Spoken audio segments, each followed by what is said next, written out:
You're listening to Artistic Finance, show 187.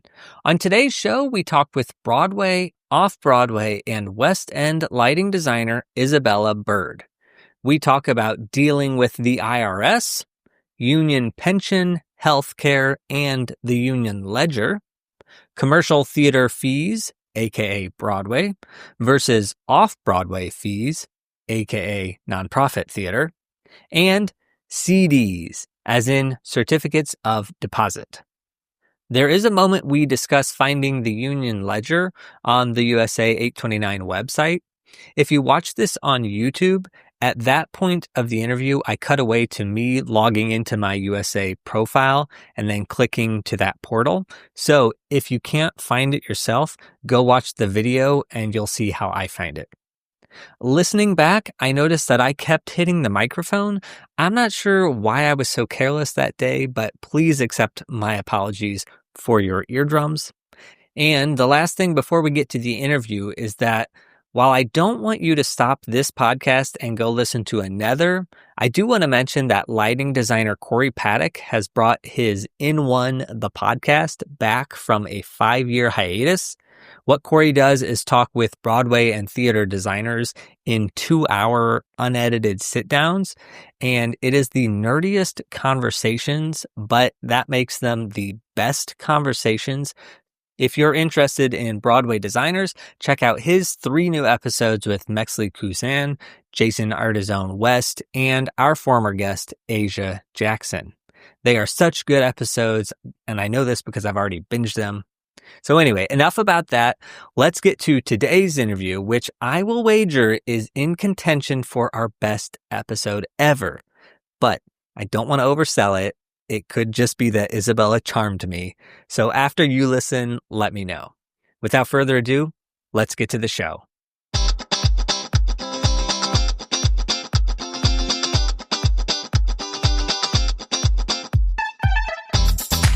You are listening to Artistic Finance, where we help creatives learn about the business of show business.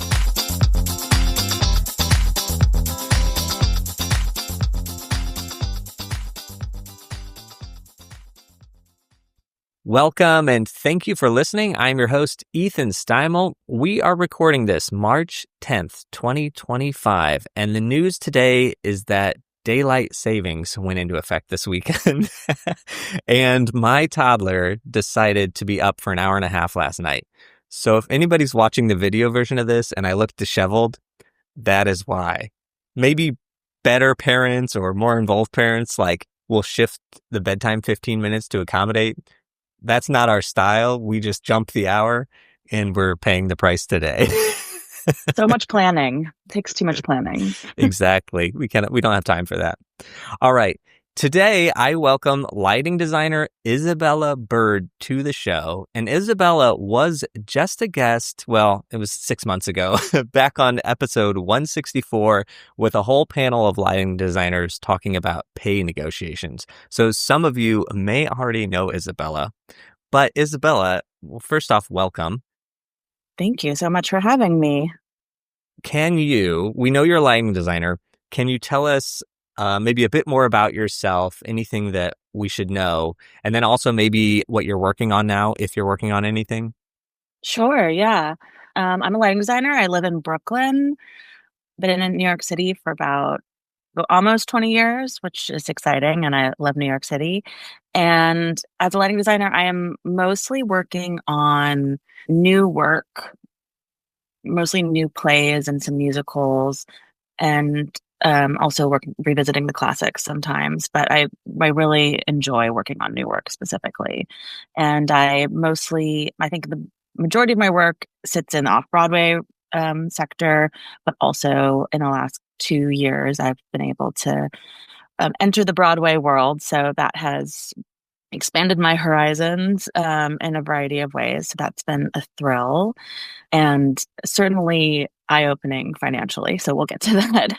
And yeah, I feel like, I'm very outspoken about pay equity as well as sustainability and feeling definitely jazzed up about that in the last couple years. In particular, I'm currently on the Off-Broadway negotiating committee for our union, USA 29, feeling very impassioned about what's going on in the union sector.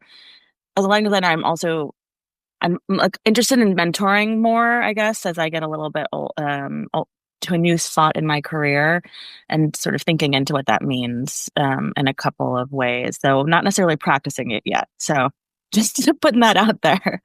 Yeah, I think that's a quick description. Yeah, that's great. I'm curious if anybody's going to listen to this and then be like, Isabella, I need a mentor, please. I beg you. The emails are gonna flood. No, we'll see. Yeah, I mean, I'll just say you're a superstar, and I remember on last episode, you're very informed about, and, well, you're just an activist, is what I would call you when it comes to finance and business and equity. So I thank you for doing all that, and also being on the union, being so involved with the union work, because that is what I call a thankless job. It's like in the grand scheme of the world and the universe, it's wonderfully rewarding, but that is ethereal and sometimes means nothing. So you're like doing the grind, especially for the Off-Broadway negotiating committee. I've been getting so many emails and the surveys and the questions and the work you guys are doing behind the scenes in preparation for that is a lot. We're trying. I mean, I am a small cog in that system. I feel like there's a lot of other people who are like doing extreme leadership in that way, that Sam Kuzniks and Barbara Samuels and our leaders inside the union. But it's a privilege to like be on the committee and contribute as we can. It is a thankless job in many ways. And the cooperative beast, I like to say, is very slow. Like as the union, it's a slow but necessary progress. So we're doing what we can. We're trying. The negotiation's coming up, so we'll see. We'll see what comes out of it. Awesome. Also, I want to say congratulations on Cabaret, because that is nearing a year of running on Broadway, which is amazing. It's true. It's very confounding to my reality. Like I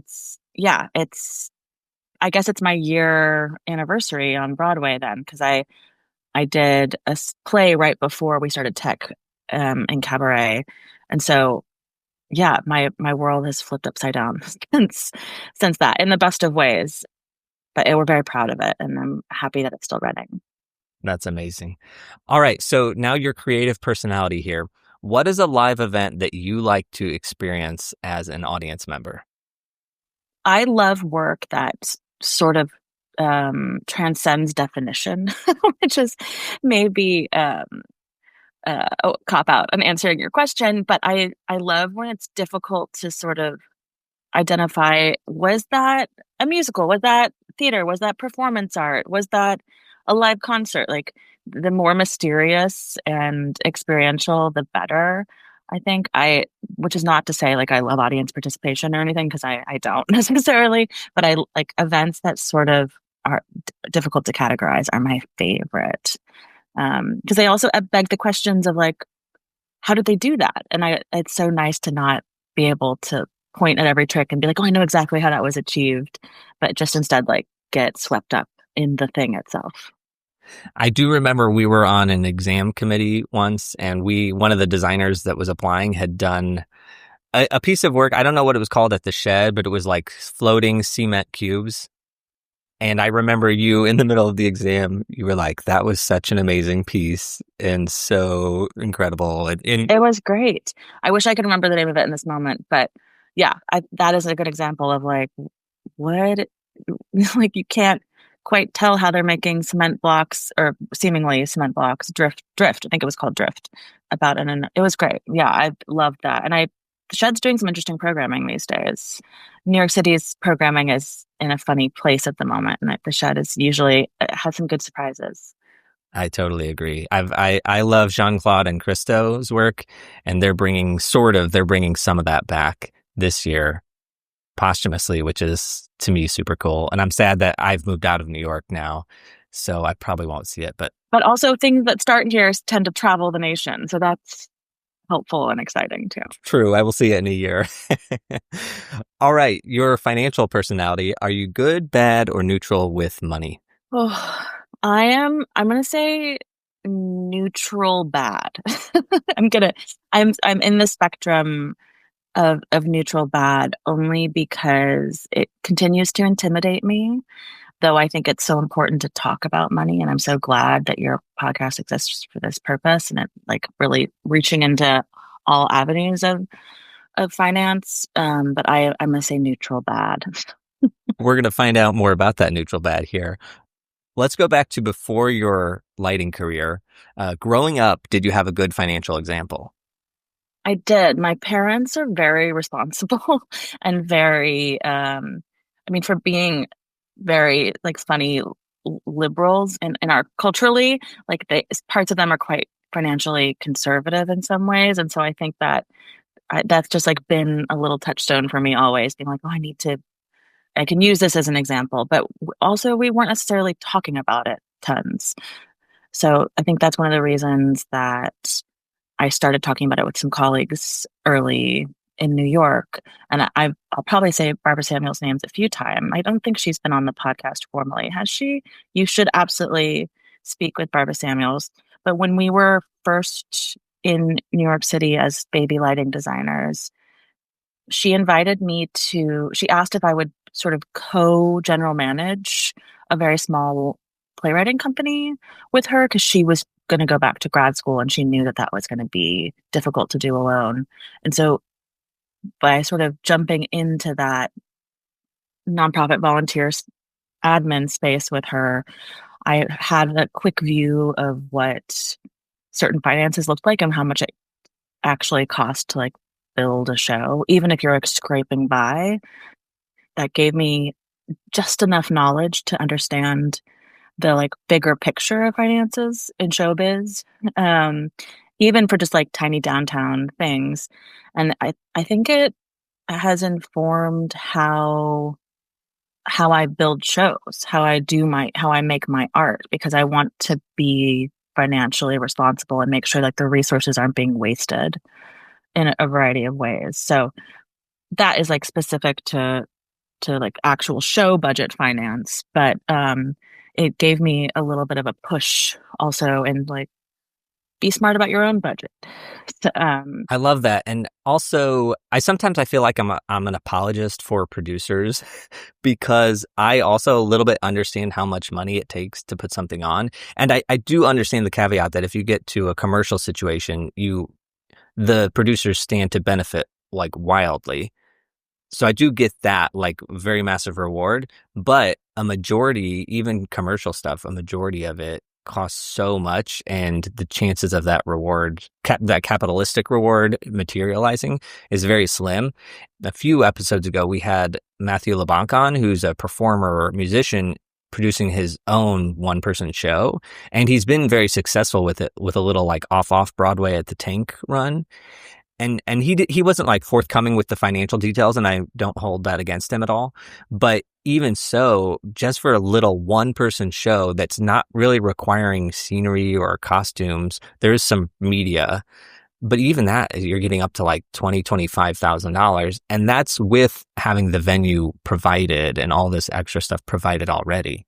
so crazy. It's really kind of amazing to realize that art is made it all in New York City with the very basic costs of getting things up and permitting and like it's mind-boggling to me and to I think we could spend a lot of time looking into the details of art, particularly design fees versus the other costs of getting a show up.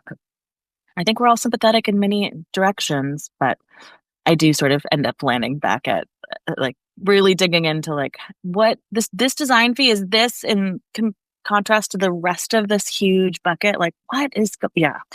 So we'll get into it. All right. So at the start of your career, I guess that's when you moved to New York. What did your finances look like at that point?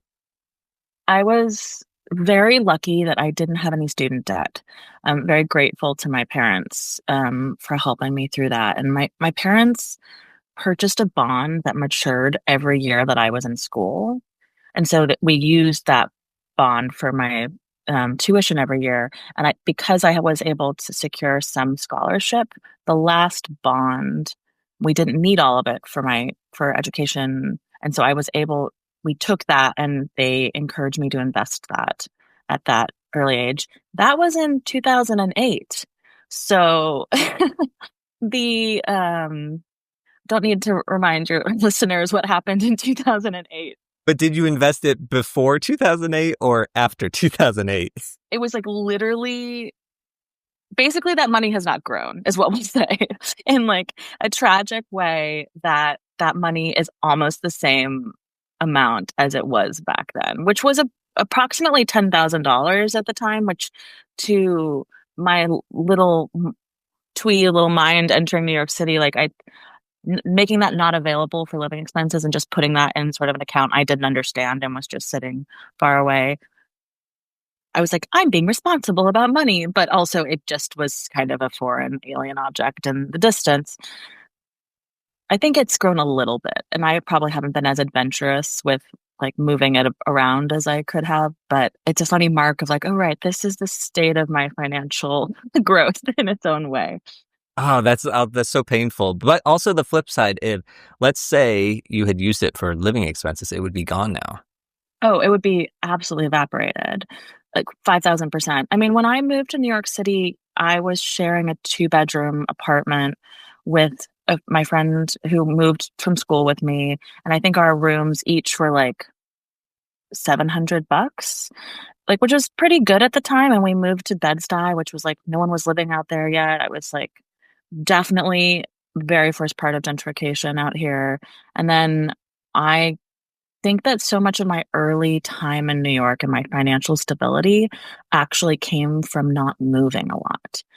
I had one apartment before my current apartment, and I've lived in my current apartment for 15 years, like not having to find down like the 3 parts of like the cost of moving, actual, not down payments. I don't even, I'm not less familiar with like the vocabulary of moving, because I got very lucky and I found a place that with a really great landlord who hasn't increased my rent a ton. It's absolutely increased, but not so significantly. And I now live in my apartment alone versus sharing it with anyone, which is great. And I love that. But that was a huge moment in my financial graduation in New York City, like deciding that I was going to live alone and like risking the like, can I actually afford it moment. But I also credit my not moving and having like a really peaceful home. That I think that is a huge factor in how I was able to focus on what kind of art I want to be making and how I'm making art.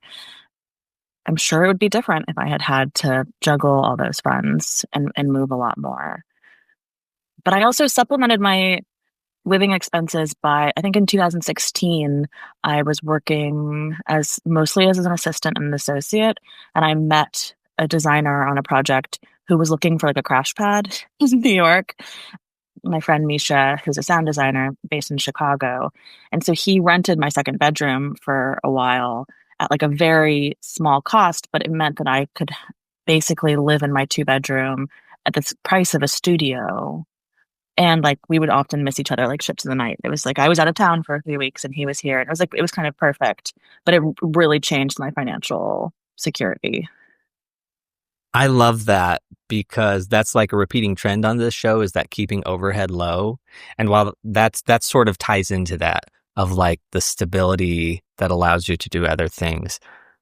I'm so glad you talked about that. And also our last episode, we talked with Alvin Huff, and he shared the experience that, I lived in New York, Nicole and I, for 10 years, and we moved 3 times in that. Yes, every time we moved, I would be like, we're never moving again. But I can attest to how horrible it is. And Alvin was the same way. He's moved over 20 years or so.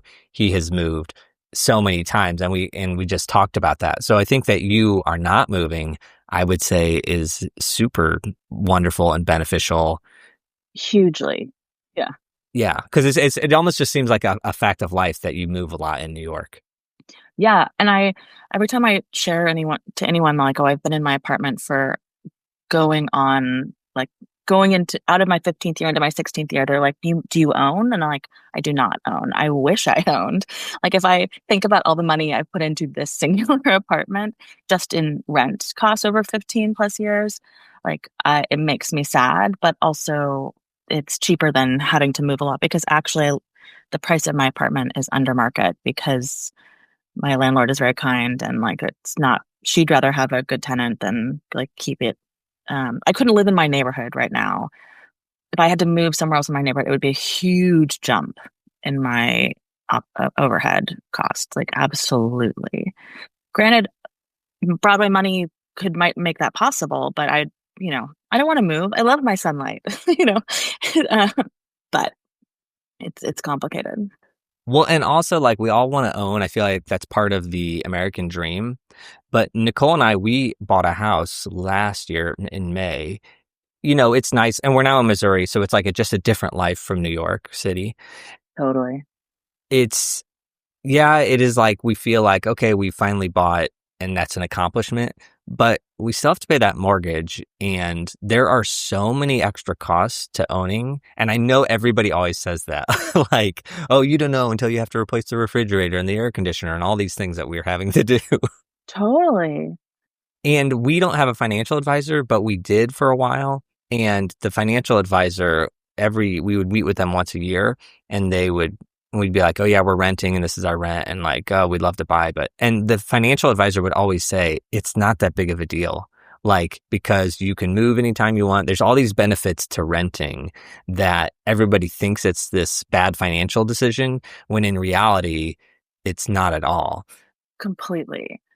I mean, I think it's like on my sort of far horizon. Like maybe what would it be if I considered buying? But it's at this point I can't take on the risk of like, oh my God, suddenly the roof needs replacing, or what I can't even imagine all of the things that could come up in a suddenly.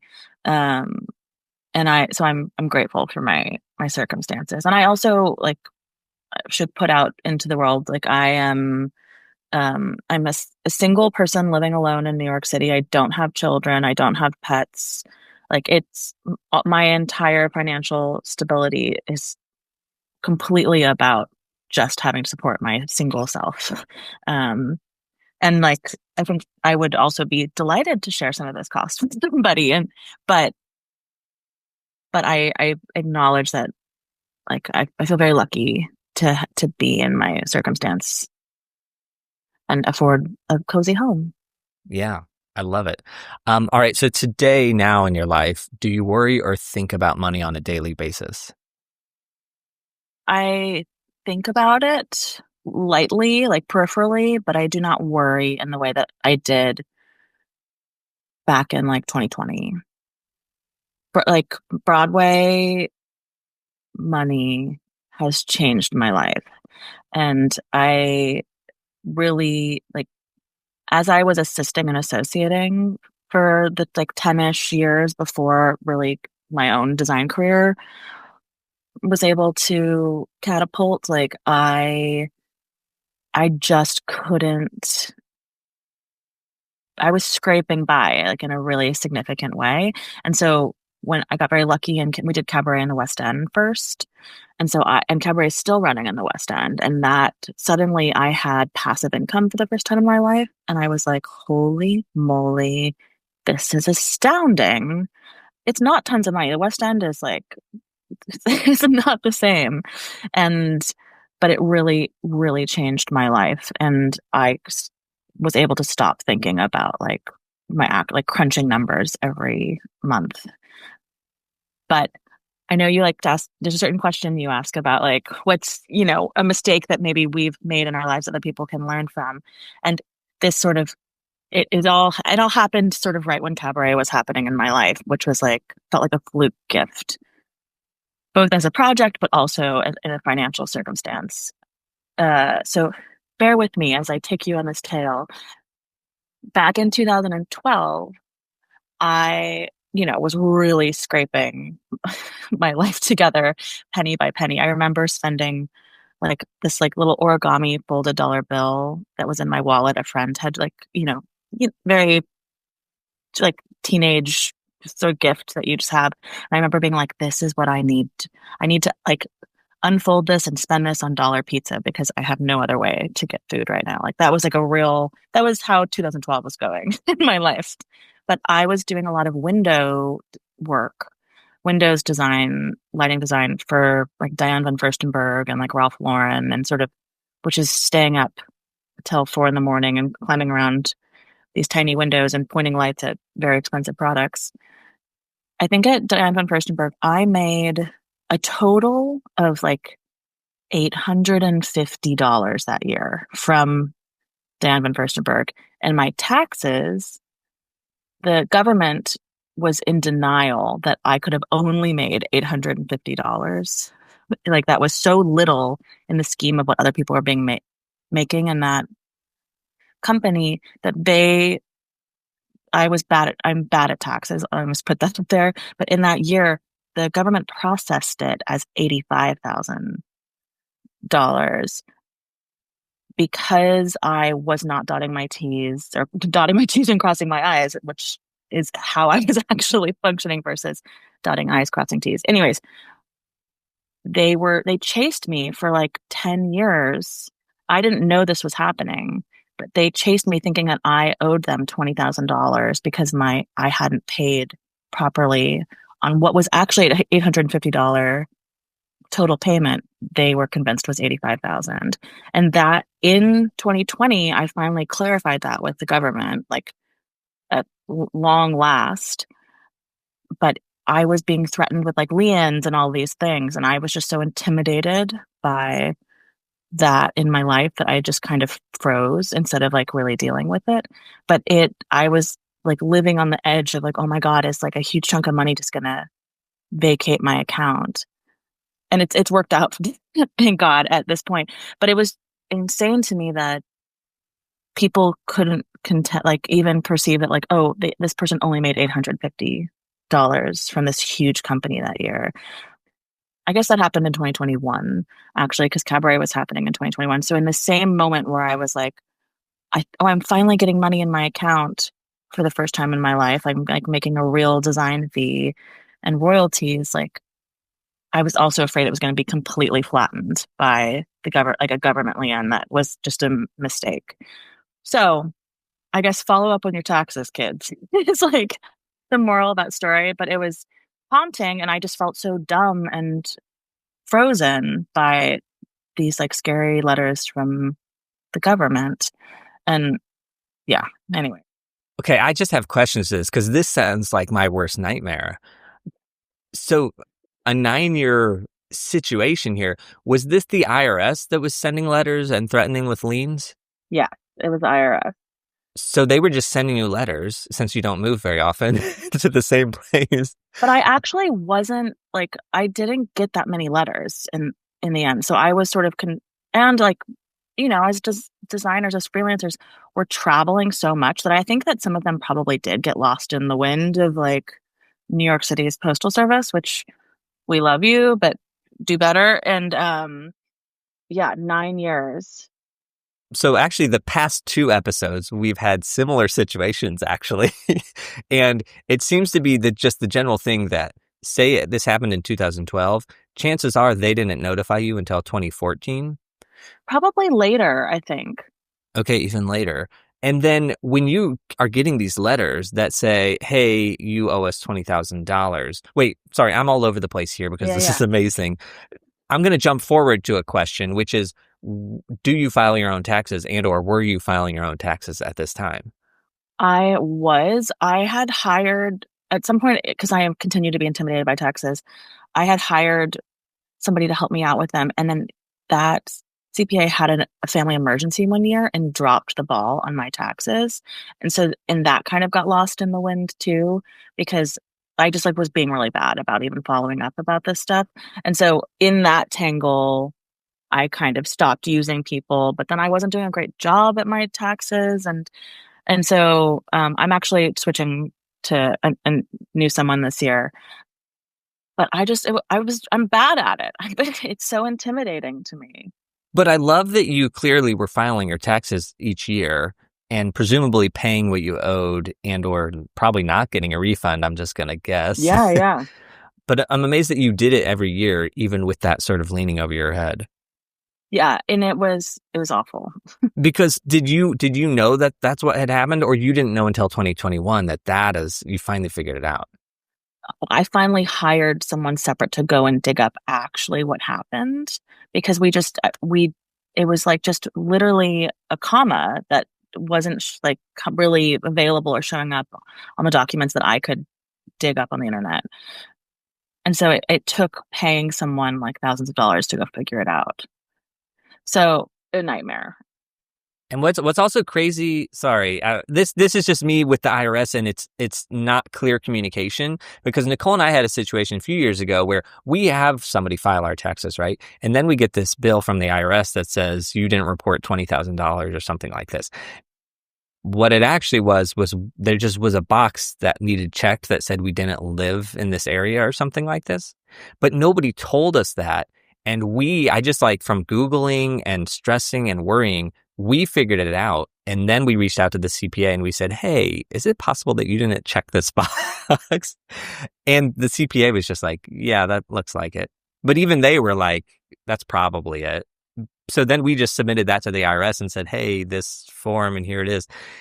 They didn't figure it out. We had to do it. They just said there's a problem. And in your case, what frustrates me here is that, say this was only $2,000 or $200 or something that was less than $20,000, you probably just would have paid it saying, oh, I made a mistake. Here's your $2,000. When in reality, it wasn't your mistake. It wasn't my mistake at all. It was their mistake. And because I live in fear of that, like, one wrong checked box, I just went into freeze mode and didn't know what to do. Sorry, are we cursing on your podcast? Anyways. You are allowed, yes. Great. I've been very polite so far. But yeah, it was a nightmare. And I was just feeling like I was a failure. I often thought back to a designer that I worked with a lot when I was assisting, had told me the story that when she got her first Broadway show, was the same year that she also declared bankruptcy in her life. Certain scales of shows and work do not mean that you're successful and just like winning. It's like there's just so many complications to financial life. I would think about that often in this tax moment, because I was like, it's not me. I'm not the evil person. But emotionally, it's such an emotional drain in your financial confidence that, like, getting back on my feet was only possible because of my cabaret passive income. We've looped back to the beginning. Yeah. I love that. And I'm actually going to overshare here. And I hope Nicole doesn't listen to this, because I've never said this to people in public before. Do it. A couple years ago, I ruined our credit because I missed a payment, and then I missed a payment. Like, again, the letter was lost in the mail. I did get an email or something, but I ignored it. So then it got past 60 days. And I guess if it's past 60 days, then that just tanks your credit by 200 points. Oh my God. So I'm just sharing that because I can imagine you for those 9 years just not wanting to talk about finances. Like, I can totally relate, because I ruined our credit, and here it's 2 years later, and I still feel like I don't know anything what I'm doing. Like, I'm a sham. And I don't want to talk about, like, it limits so much more about conversations, even on this show, that, like, I don't want to share my personal details because I know that I'm up. Yeah. It is so demoralizing. And I have to give a shout out too to, I had just done a show at Playwrights Horizons, and they offer a beautiful gift, I think, to artists. I mean, playwrights is very complicated, but they sort of have like what's it called? It's like a financial therapy session that you can, like, somebody who they work with, who, like, you can have one free session with somebody to help work out your woes. And I took them up on that because it was this sensation of doom. Tax doom was just pressing down on me, and they ultimately connected me with someone who solved it. If anyone gets that offer, like, take it, and you're feeling this way, like, take them up on it. And I also listen occasionally to Death, Sex, and Money, that wonderful podcast. I remember hearing episodes on there about, like, just so many people freeze with fear about finance. Some of her episodes in particular, like helped me be like, okay, I can do something about this. It took me a long time, but I ultimately.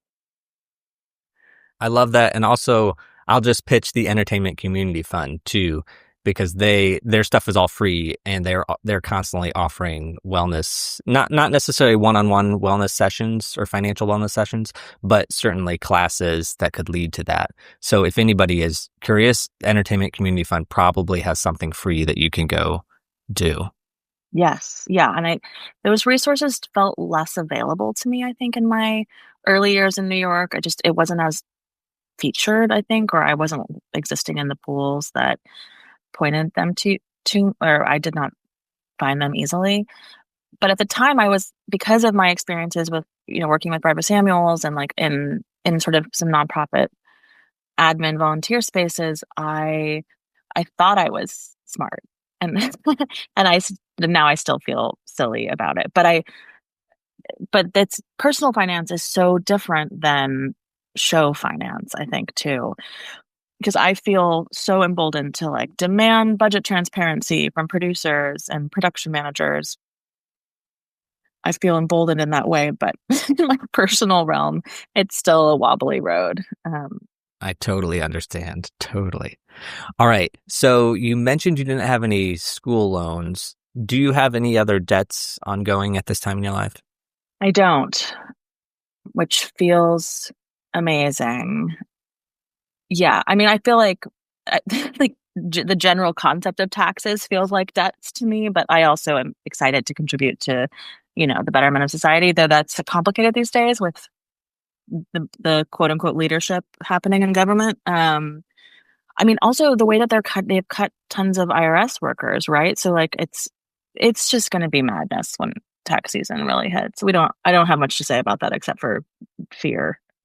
Yeah, it's going to be madness. So instead of 2 years, everyone getting their like notice 2 years later, it's going to be like 6 years down the line. And you're going to be like, what? Isn't there a statute of limitations here? Yeah, yeah. I think, when there isn't there. Yeah, I don't. Who knows? There is and there isn't. It's complicated. I don't quote me on this, folks. But I think the advice is you need to save your records for 6 years. And then after that, you can get rid of them. But I did look into it, and if they really want to get you, there's sort of no statute of limitations. But chances of that happening to an everyday person, zero, Right. basically. Oh, but also the chances of happening to a billionaire also feel like zero these days. 100% zero. Yeah. 100% zero. Because they might just go in and slash IRS workers in order to keep their money. One would say, example that's not real. Yeah, exactly. All right. So Yeah. Oh, go ahead. Go for it. No, ask a question. Okay. So in your life, et cetera, have you used a budget at any point? Yes, I have, which was really just a document that like listed like my small life expenses, but I was not particularly loyal to it, but it existed, which made me feel good about it, I guess. Um, I was doing that more when I was living on approximately $40,000 a year, or less. Like, I think until 2018, if I hit 40, I was feeling extraordinary. Like, and so but just out of necessity, there was like a budget document on my computer. Since then, have been a little bit looser with my life, and I'm feeling grateful for that. Have been able to grow my savings account significantly in the last couple of years, which feels really good. I listened to Carolyn Wong's episode and was like taking her advice of like, don't save, not her advice was not don't save too much, but also like live our lives, and like just sitting on it maybe isn't the best use of it in certain ways. So I think of her. Hi, Carolyn. Yeah, but I also wanted to shout out that I joined the union back in 2014, and it was probably 4 or 5 years before I was actively using it. And so every year I was paying quarterly dues and feeling like that I had to save money in order to pay dues to an organization that wasn't doing anything for me yet, or a guild that wasn't doing anything for me yet. Because also at that time, associate and assistant money wasn't covered those positions weren't covered off Broadway. And now, thank goodness, based on like that work is covered and you can contribute to your insurance. It's just so much better. But it was such it was a pain for me before it became a benefit. And I actually sort of was like, maybe I shouldn't have joined when I did. I also joined before, like 9 months before they did the membership drive. And so I like spent so much money on my exam materials. I think it was still a discount, but it's still like $2,000 to join or something. And that was like a huge hit for me that year. And then 9 months later, they were like, pay us $700 and you're just in. And I was like, kill me. But um, we love a union. We love a union. But it was very frustrating at the moment. But I have sort of learned only recently about this thing on the website, which is the member ledger. Do you know about the member ledger? No, tell us. Okay, if you just log into your member screen and there's like one of the drop down available like on your profile page or whatever, and there's like member ledger and it will show you exactly how much money you've made via the union in like very tidy and like excellent PDFs that show you per year how much you've made and what your contributions were and how many, like, since I've been lucky enough to have some Broadway contracts, I've been able to go to there and be like, oh my gosh, look, like over the course of these weeks, I could like they were doing all the accounting for me. I could see what my AWC was for each week and like a compare contrast versus, because I truthfully do not make my own spreadsheets around that, though I probably should, maybe. I don't know. But anyways, Kat Zhao, one of my associates, who's also an excellent designer on her own right, taught me about the member ledger. And I was like, this is, I just didn't even know how to think about what my union profits had been or salary had been. And now I know about that handy self-generated thing. So check it out. Any union members? I will definitely be checking it out because I think I've always gone to Ben Circo's site to sort of see. I've never used that. Oh, okay. So that's where like the health insurance and the pension details are? Oh, sure. Okay, yeah. Oh, okay, yeah. Well, that's super cool. And also, I did the opposite of you with joining the union. They did the membership drive, and I had only been in New York for a couple years, and I was like, well, I'm not experienced enough to join, like, because all you needed was 3 letters of recommendation or something, and then they let you in. And I was like, well, I could get those letters of recommendation, but I just don't feel like I'm ready. So I didn't get in. And then everybody I knew, literally everybody I knew joined. And I was like, wait, if that person who's younger than me, or in my opinion, like I'm just on equal footing with them, like if they got in, then I totally could have got in. So then I prepped all my exam materials and did like the next exam because I was like, you know what, if those people are in, I'm in. And then I'm not going to say that I regret joining the union, but I am not vested in the pension. And I only 1 year, maybe 2 years had enough to vest. And so I need another 3 years, but they all have to be in a row. And now I'm sort of being a stay-at-home dad. So I'm not anticipating getting vested in the next 5 years. So being in the union definitely made it easier for me to take certain jobs where I didn't have to like fight or find a way to join or something like that. But financially, I don't know that it's been worth it. So I sort of did the opposite where you joined early, spent all this money to join early, didn't use it for 5 years, but then it was beneficial. And I did the thing where I joined later, but still I don't know that it's, and I certainly don't regret it at all, but also maybe I do because I'm talking about it. I mean, I think it's a good thing to work out because like it's so excellent for different people at different times in their career space.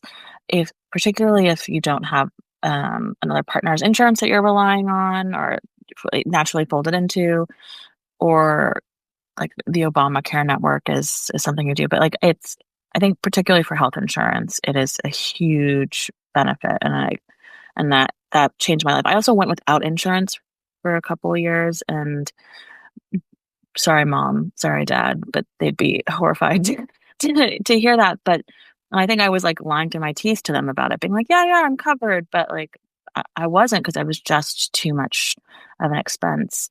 And, I think something that comes up pretty regularly in our Off-Broadway negotiating committee meetings is that the fees right now in Off-Broadway are low enough that assistants and associates, even if you're working continuously, cannot afford C3 insurance coverage. And then for those who don't know, that we have 4 different tiers, 1, 2, 3, 4.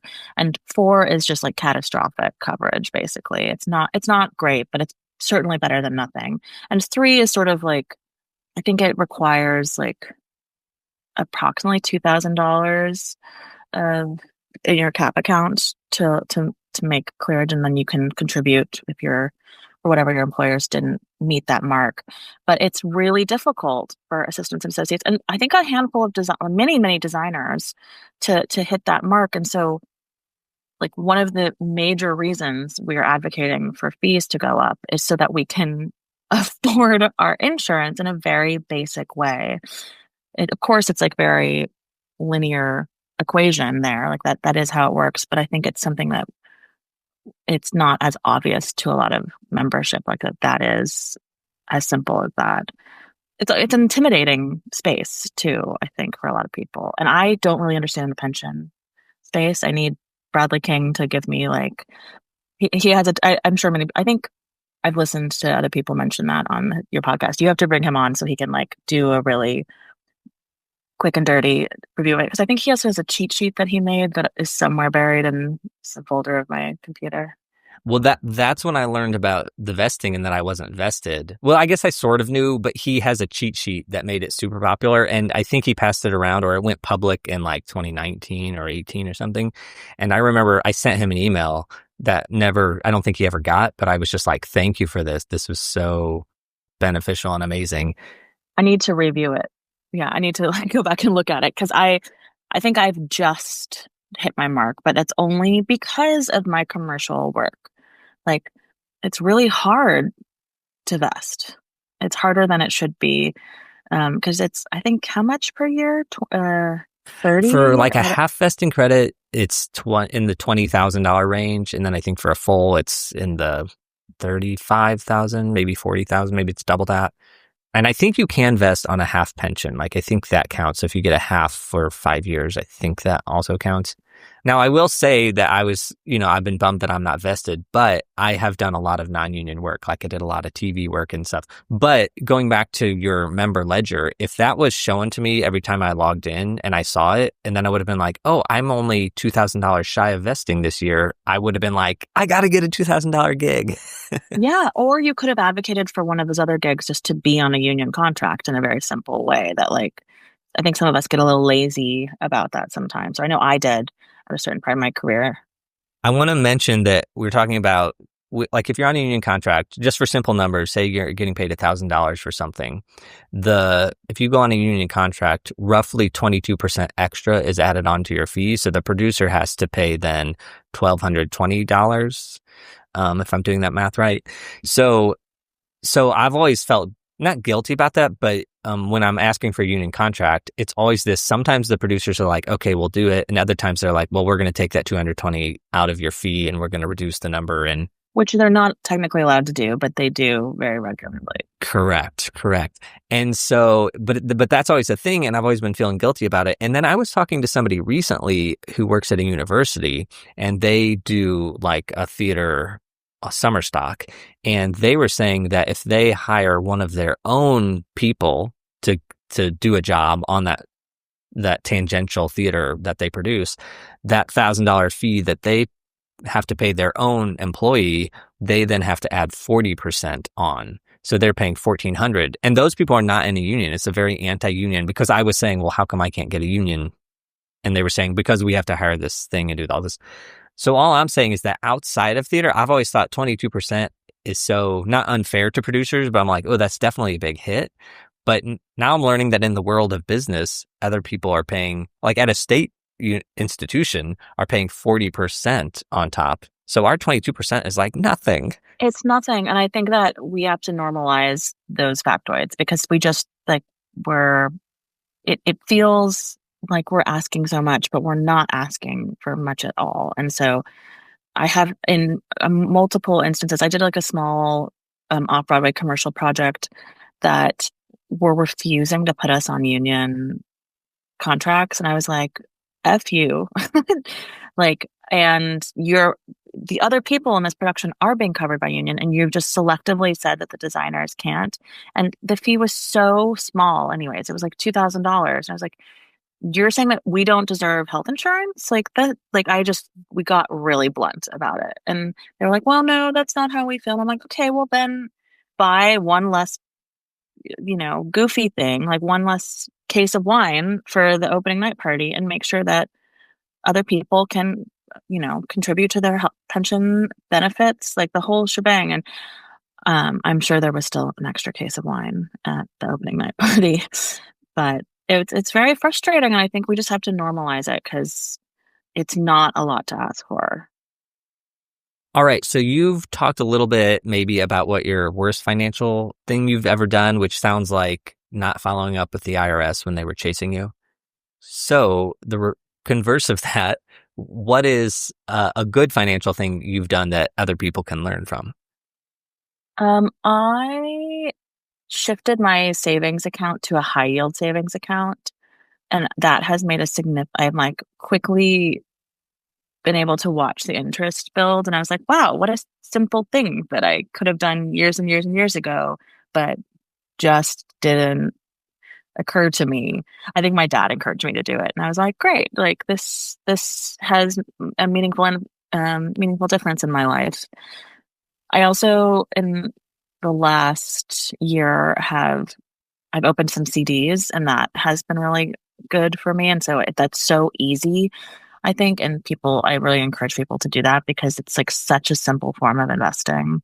And if you're just trying to like save up to a certain point for whatever goal you might have, like it's just a really easy passive way to do it that's quite safe.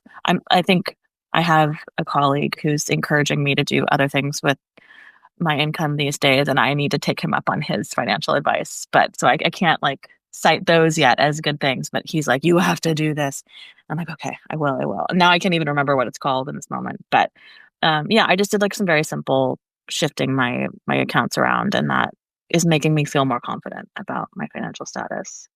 I love it. I will say, so you don't feel so bad about not switching to a high yield savings account sooner, that over the past 10, 15 years, I feel like they haven't been as much of a thing. Like with online presence becoming more and more of a thing, then they were able to sort of begin. So really 20 years ago, at least from my memory, they weren't really something that was known or even existed. Okay, that makes me feel better. Yeah. And then I will also say with CDs, what I love about high yield savings, because we just switched to that a year and a half ago, which is ridiculous because when we switched, we were like, oh my gosh, like really good idea. But CDs, at least for me, because of 2008 and whatever, but since I've been an adult, the interest rates on CDs has been so minuscule. And even now, CDs at my national bank, the CDs are sort of the same rate as my high yield savings account. So for me, at least at my regular bank, the CDs don't make any sense. I don't know if my high yield savings even offers them. Because growing up, my mom, she would like always be encouraging CDs. She'd be like, put them in CDs, but we're talking 1%, like 2%. These were the rates from like 9/11. I'm using that as a historical marker from like 2001 to 2020, honestly. Yeah. The CD rates were like 1 to 2%. And then they were put like, I think when I first opened one of my recent ones, I got like a 5.3, which was like really good. And of course, as I've just let the investment income like contribute back to the total, and then I currently have just let them roll over. And so it's not, but yeah, that money is locked away. Everyone also, we haven't said CD stands for certificate of deposit. And it's on average, the percentage, the APY, is that what it's called? Sounds good to me. Yeah.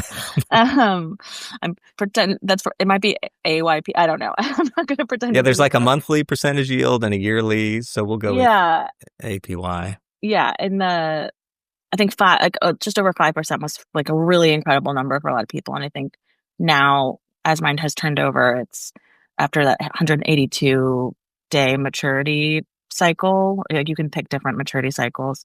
It's slightly lower, but it's because I got it at a certain moment and it was like doing much better. It's like, I think maybe at 4.8 now, which is, I think when you're opening new ones at the moment, some of them are only offering 2.8 or 2.3. Like you kind of want to strike when the iron's hot about that stuff, but it's still an absolutely safe and like place to put your money, that as long as you don't need it in that 182 days or the different cycles. Right. Well, I guess since we've taken this tangent, we should just explain CDs a little bit more.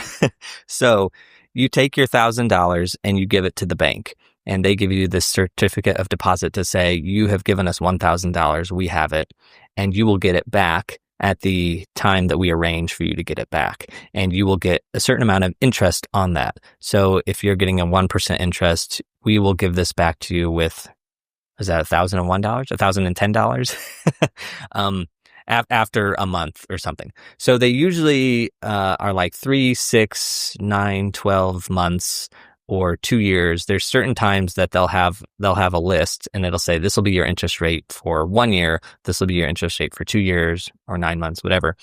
And the longer you lock up your money with them, usually they will pay you a higher rate of interest. So if you say, okay, you can have my money for 182 days, they'll give you 5%. If you give it to them and say, I will only let you have this for 90 days, they will give you 2%. So you just decide, can I live without this money to get a higher rate of return? And if so, then you put it in. And then when that time ends, they give you your money back plus the interest. And then they make it very simple for you to just renew that contract. If you're like, well, I don't need this money still, so let me just click over renew.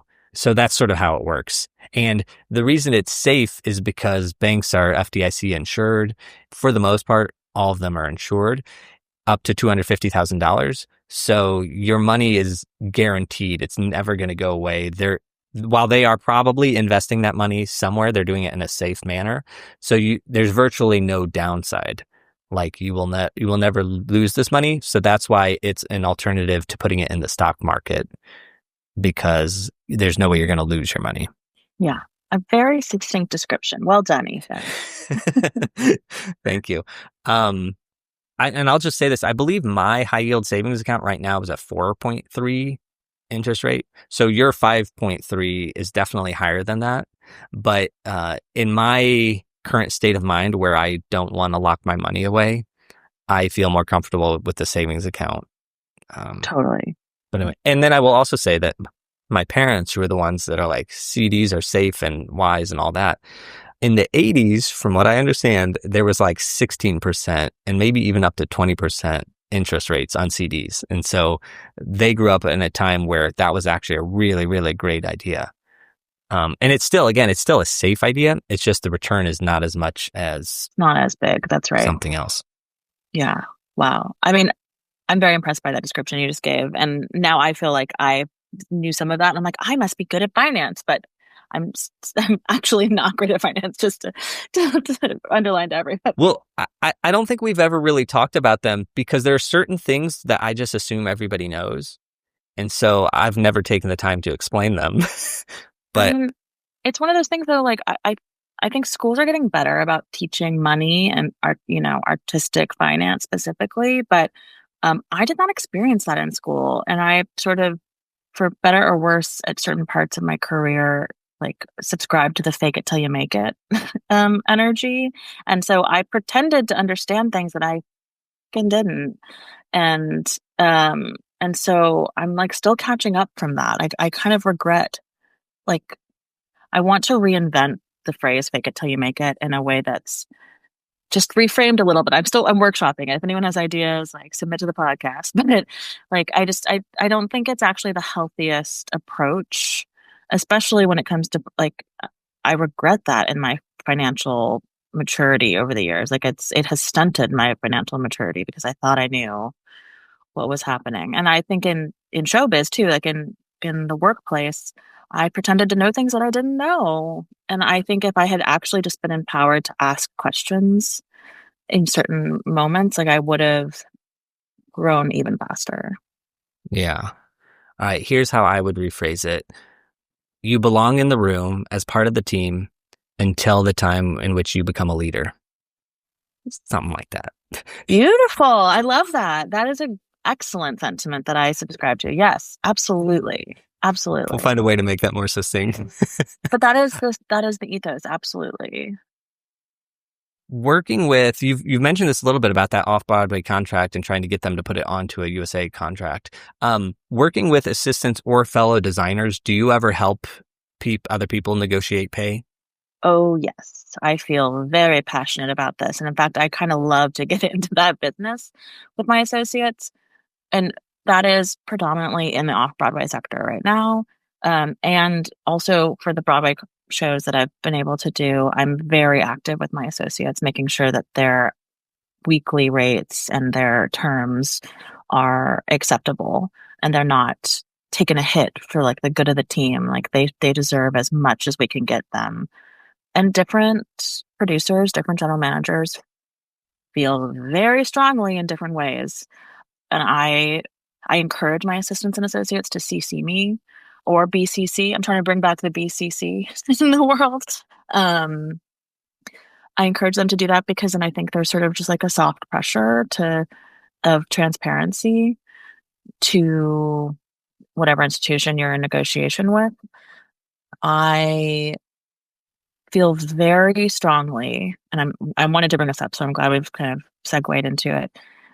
I feel very strongly that the creative fee space has been terribly discounted over the years.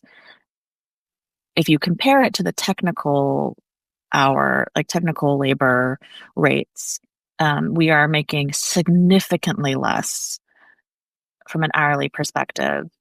And a lot of people, it's hard to think about our creative jobs in hourly space sometimes, especially when you're looking at or it has been difficult for people to think of it that way. And I feel very strongly that creative labor needs to be leveled to technical labor. And so when I talk to my associates and we are determining what their hourly should be in the work plan spreadsheets that the union is in, it's the part of the associate contracts these days. I want my associates' fees to be as equal to a lighting programmer's fees as possible. So that tragically, in a lot of off-Broadway spaces, that programmer fee isn't really above $39 an hour at the moment. To me, that is too low for that particular skill set. But I fight for my associates to be making as close to that as possible. It's very complicated in the time math that we have to do on those contracts. We're asking for people to work a lot of hours and spreading one fee across those. And we're like, that's how the hourly is coming into view. But I just really feel like associates and designers if we actually do the hourly math, we're making so much less than other people in the room who are not in leadership positions, who are we are not technically managers, but we kind of are. Like we're supervisors. And I think I'm learning that you can't put that language into some of the contracts because it opens up other legal tunnels you have to enter. But the room can't really function without us advising on where do you put that light or just the simple stuff. And so I just feel very strongly that we need to find a balance between technical and creative labor. And that's not bringing technical down, it's bringing creative up. Yeah, I totally agree because I remember the last Broadway show I assisted on, I think the weekly for an assistant was $1,500 something. I think the minimum is $1,910 right now. Okay, but that was 5 years ago, so that makes sense. But I remember the assistant stage managers who are on equity contracts were getting like $3,000 something. And this is for like second assistant, third assistant, fourth assistant. And I just remember getting a little grumpy in the space to be like, I'm here same amount of time, more sometimes. More often, yeah. And I'm getting half of what the fourth assistant stage manager is getting. And it just doesn't feel right. It doesn't feel right. And I think also as I've been sort of more embedded in associate negotiations, particularly in Broadway spaces, so much of their leverage that I appreciate them using is comparing it to some of the electricians on site and like people that they are, again, helping manage. And those folks are making at least half as much, often a third more, because the way the OT kicks in and their great contract that IATSE has. I think Local One, um, and like the significant expense of Local One labor, it has like a huge chunk of the pie in the budgets, and like for good reason. They're doing important work, but I think like it has made creative labor like remain discounted in some ways. It's really frustrating to look at a budget with a production manager and be like, okay, well, this set electric thing we're working on is $30,000 as like an idea that is quite possibly going to get cut from the production. But that is as much as that's the minimum musical lighting design fee on Broadway right now is $30,000. And I'm like, so like that is just like tossing, you're like, okay, that's easy to spend money on, but like you can't actually pay people a meaningful wage. Like what has happened? I mean, 30,000 is a meaningful wage in a variety of avenues, but often associates on Broadway are making $60,000 if you add up all the weeks that they're working, which is much more than designer in that first phase of work. And the designer is sort of being asked to, in good faith, take a certain fee so that they reap the benefits of royalties in the long run. But that doesn't always happen. Shows close. There are flops out there. So that's also crazy math. So I don't have a full solution to that, but I think it's important just to put the numbers out there. Also, the worksheets, the USA worksheets for hours, those didn't exist, I think.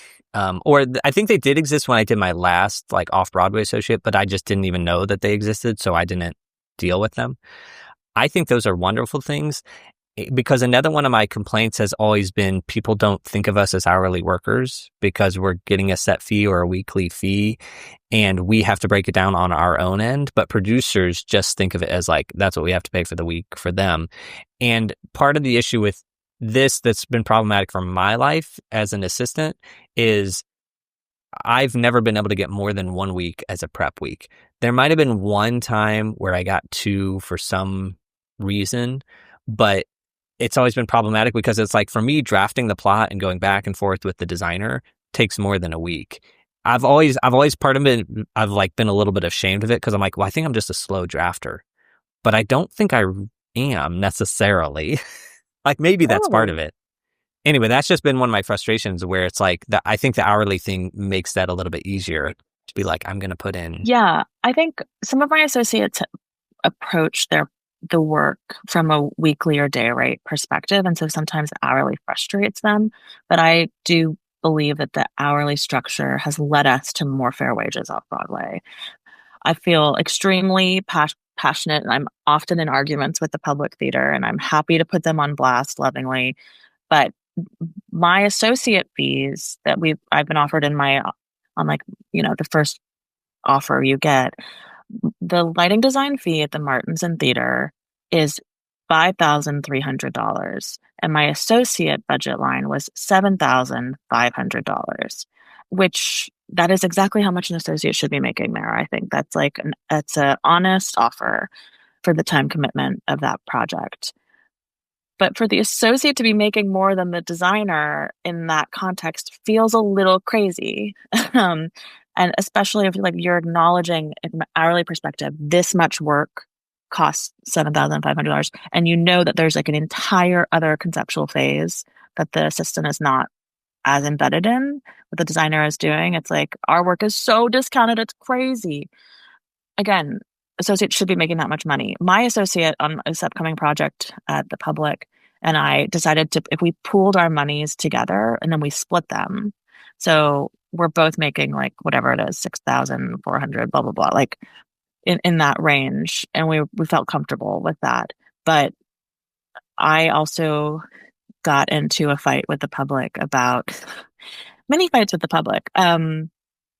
back in 2022, I was doing a show at the Delacorte, and we got in a big battle with them because they were insisting that the associate contract list $15 an hour as minimum wage as the way that the fee is built. But we had done all of this work plan schedule math, and I felt that the assistants and associates could make no less than $27.50 or $27 because that's what a new baby electrician walking into the park would be making.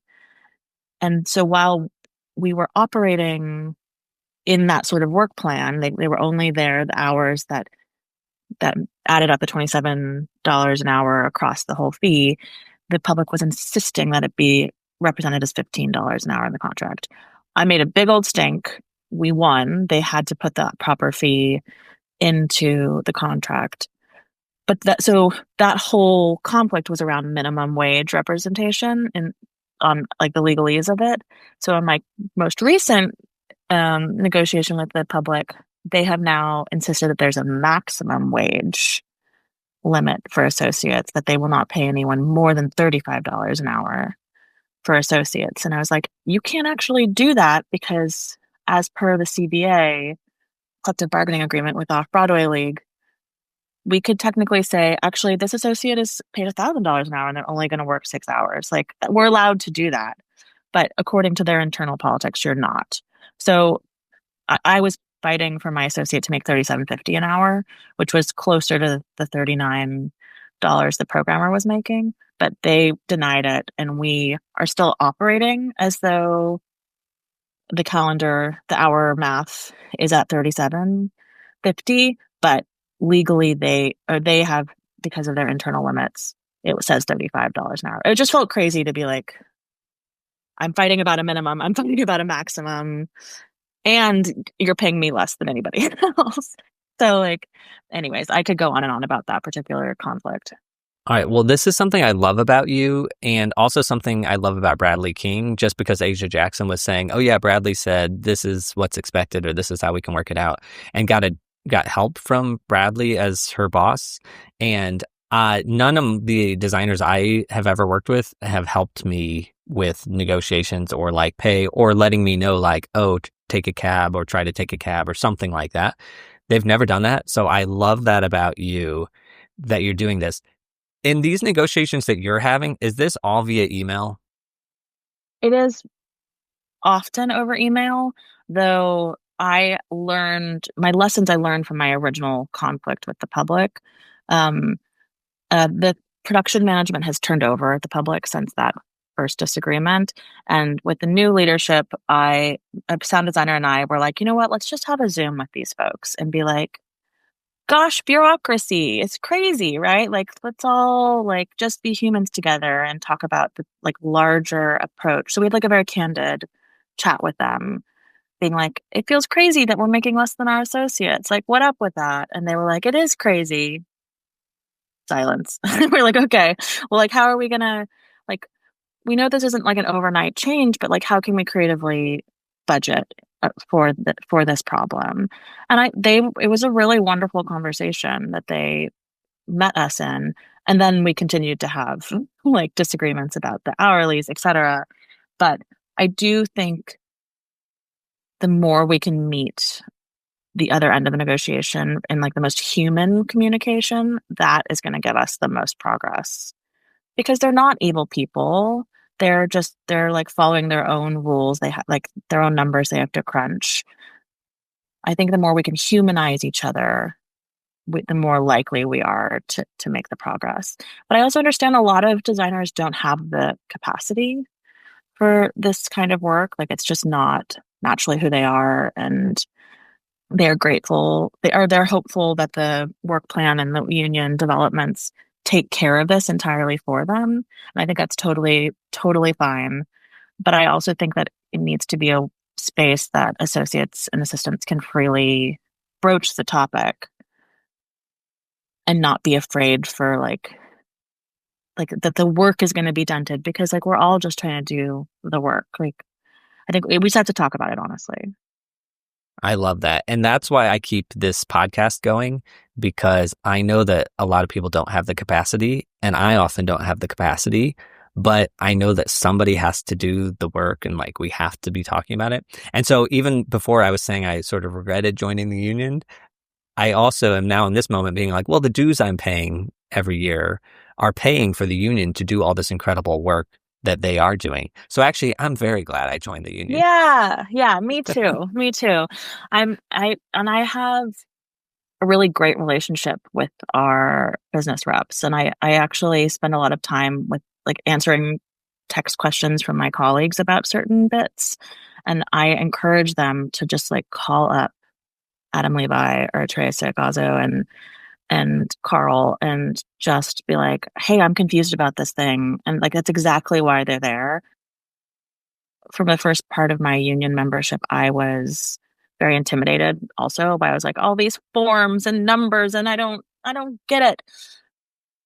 But they're there to demystify what like all of the legal boxes that they have to also hold. And I have often like Teresa was the general manager of the new group for when I was there doing a production, and we like had some very particular experiences that like made us colleagues and friends in that particular show. And then when she moved on to the union, I was like, oh my God, this is so great. I really feel like I can call her up and talk about my frustration with any particular contract bullshit. And she knows it from both sides. And I think that's true of our whole union. Like it's a cheesy saying, but it does say the union starts with you. And like we act that comes into like just making a call and being like, actually, I'm getting this crazy offer from whatever tiny theater in Duluth, can you help me with this? And they can look back and compare all the fees of the past. Like they're just so helpful. And it's just actually making the call or writing them an email and asking the questions.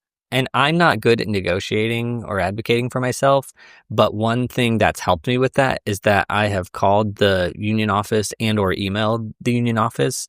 I'll either get put through to the right person or connected to the right person, and or my emails have always been answered looking for rates and fees or whatever, because just that knowledge of knowing what it historically is helps me know, am I going to fit into this picture? Am I going to be facing an uphill battle type of thing? Exactly.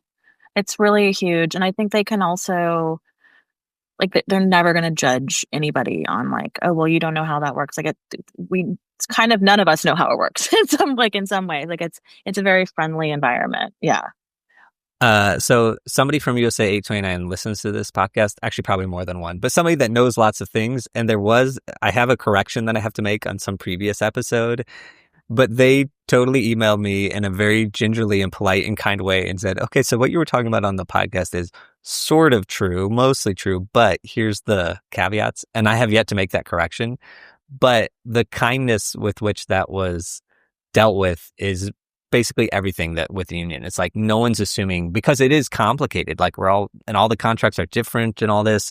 So it's like it is complicated. There's no way that we can keep track of all this.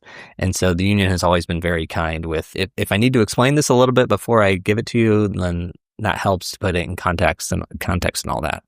That's right. And I mean, we don't really have time to get into this, but I was working at the Atlantic Theater on a production that got canceled because of the strike that happened at the beginning of the year, which is a big old mountain of news to like climb through together. But the way that the union was standing by us and informing us of like whatever updates they could give in any given moment was extremely heartwarming.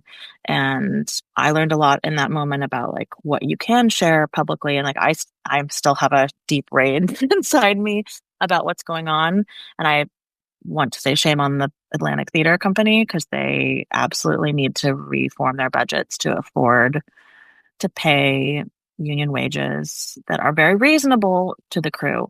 And Carl Mueller at 829 and Natalie Robin, all of them were so upfront with us, being like, great, we'd love to put the Atlantic Theater on blast about certain things, but legally, while we're in negotiation, we have to follow certain rules, and we feel very strongly in a negative light.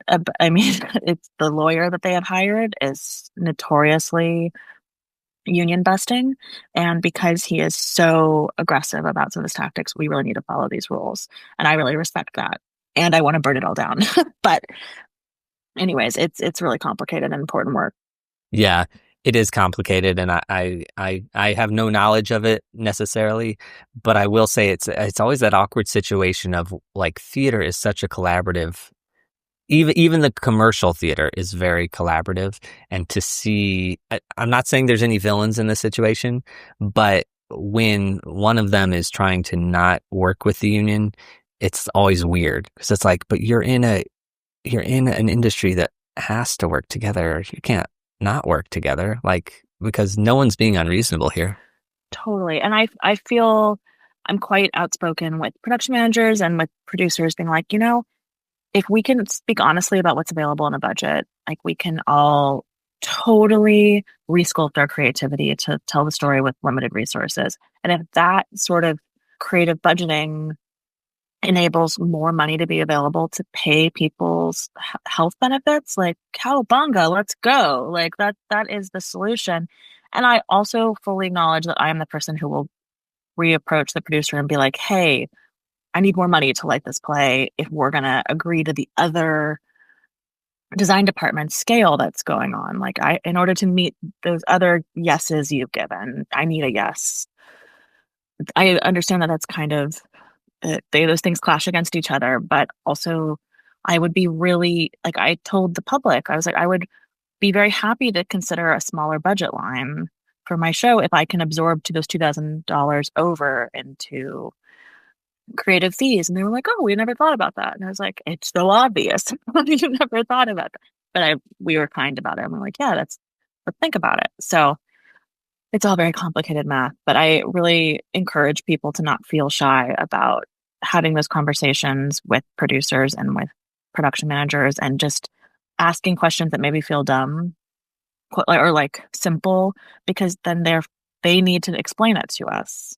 And that highlights any inequities within, which there certainly are some. You've made me think of this, which is just designers having the capacity to advocate for themselves. And I am currently, there's a show I assisted on that's going to go to another location. And they asked the original designer, but he doesn't want to go. And so he's trying to pass it off to me. And he said, this is what they told me. And all I did was I responded to their first offer and with a bunch of questions. And then he took it, and his sort of response was, these are all great questions. I can't have my agent advocate for you, but I can just sort of pass this along, and then you can ask them directly all these questions. And I'm just saying this because it's like the start of a negotiation, but it was easy enough for me to just ask a bunch of questions and then get the ball rolling that way. So this is just to people that are totally exhausted and listening to this at 3 a.m. thinking like, oh yeah, there's a contract that I need to work out. It's like, just put some questions and send them off. Like at least do that amount versus not doing anything at all. Yeah. Also, I have offered that my agent, if I had to pass off something, or like I have checked in with my agent who is often, or the greater agency that he works with. I'm more at Gersh agency. Like they are often willing to go into like cover that particular negotiation for someone, even though if it's like just outside that their particular client. I think there are a lot of agents that will. I understand that that's not what happened in your experience, but I think we should ask for it too. Well, we're mid this conversation because the producer, I think in their purview, if this designer is passing it up because they want the original design, and he's saying Ethan will do the original design, I give him carte blanche to do that. But they also could hire a local person, which would be less expensive for them. So that is in their ballpark. And I do think that his agent, if I were to ask, would negotiate for me. If I suspect. So, yeah. But he was just saying, I'm not going to ask my agent to negotiate for you. That makes sense. Yeah. Exactly. All right, Isabella, we are over our time, which is so disappointing because I had so many more questions to ask. Do you want, just because you talked about Broadway money, do you want to talk about that a little bit? Sure. Yeah, I'm very happy to. I'm happy to be as transparent as possible. I felt so. Oh yeah, do you have a question that you want to kick it off with? Just go with your train of thought. And also, could you include West End?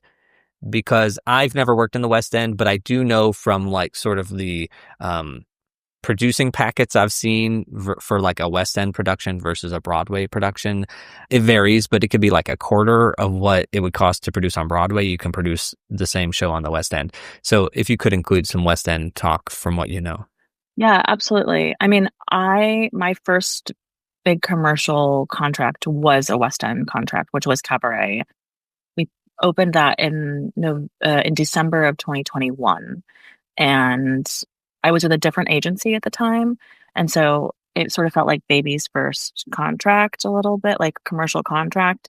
And I think my design fee for that was $16,000, which we negotiated up, I think from I think it was maybe as low as 10 or 11 when they first offered it to us.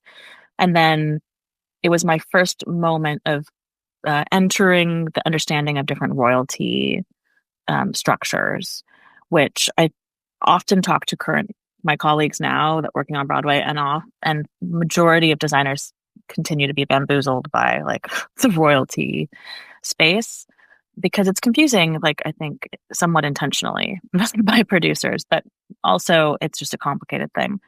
So I got offered, I think the space that Cabaret is in the West End is actually quite a small venue. There's only 582 seats in that venue. And so I think many of the numbers that we were being presented, they were claiming in scale with the size of that house, like how much money they can make in any given week. Granted, some of those ticket prices were insane, continue to be quite high, but of course it changes based on demand. I think I make £300 a month, no, a week on shows on the Cabaret running as a guaranteed weekly. Then I have a percentage slice of the pie for any overages above that. So they'll calculate how much creatives get from the greater gross. Also, West End does not publish grosses. It's a very American Broadway league necessity. And so I don't actually know how much they're making. I assume they've recouped over there, but there's no way for me to know. Can I have a question? The only thing I know about recoupment is that when it happens, then designers get more weekly compensation. So has there been a point in this 3-4 year long run in which suddenly you're getting paid more? No. Also, like the first couple months working on the West End, I got the original stars were still in it. We were like officially not spending insane money on production. And I think in 1 month, I got an additional $8,000 that I was like, holy moly, my life is crazy. I was like, this is insane. Is this going to happen every month? And the answer is no, it's not going to happen every month. But that was just like the big minute for the show over there. And so sometimes I'll get an additional $90 a month.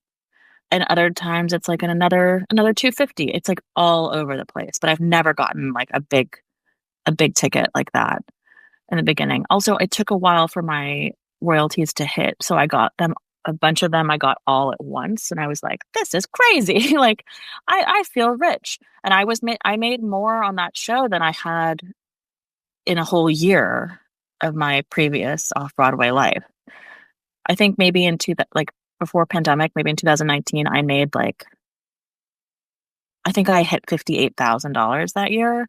And I was feeling incredible. I was feeling secure in a way. But then because of that passive income that continues to come in from Cabaret, it's changed my life.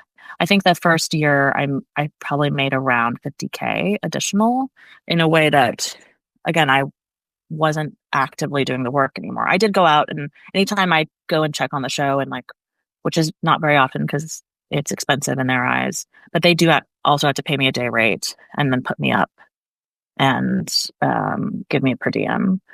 Is that something that you can say like once a year, be like, I want to go check in on the show, or every 2 years? Or is it like they put somebody new in the show or something and they just want you, and they ask you to come check on it? For the first big cast change I went over, because we like a lot of us when we were building that show, it was our first time building a show meant to last. And so there were some curveballs that we had to sort of readapt. And so on a whole they're in like year 4 cast at this moment. I've only gone out like 3 times, I think, total. But I was just in London working on another show, and I went and did like a show watch, and I'm going to send them some notes based on that. But on a whole, they are hesitant to bring me over because of the cost of it. But I don't know if they recouped. My particular contract with the West End, I don't think has a clause about increased designer fee if recoupment happens, because that's not how they work. Yeah, I was going to say, I'm going to try to go look at some of the packets and see if I can decipher information from the structure of old budgets. Because the $8,000 bump you randomly had one week, to me, that sounds like it must be based on a weekly thing where you get a percentage of the pie So that's right in that week. I don't think it's recoupment. What only refers to like the larger whole expense of the show. And if like I made more that week because we sold a gazillion bottles of champagne at the show, right? Like, so like, or whatever it is, like we made more because my percentage of the overage, my little slice of the pie, the overage was enough that I got that chunk of it. And so that structure of like you're guaranteed a weekly and then you would get an additional overage is a very popular format for royalties on Broadway as well. That is in fact how my Broadway contract also functions. But it's so expensive to run shows on Broadway that I probably make about the same. But the overages are much smaller because I think the operating cost is around $1 million or something for cabaret. And that's just like because it's a long show with our prologue design, our prologue company. There's overtime. It's just a lot of expenses. But then the 2 plays I've done on Broadway, which was Enemy of the People and Romeo and Juliet, have also been the same producer, Seaview, and the same management company, 101 Productions.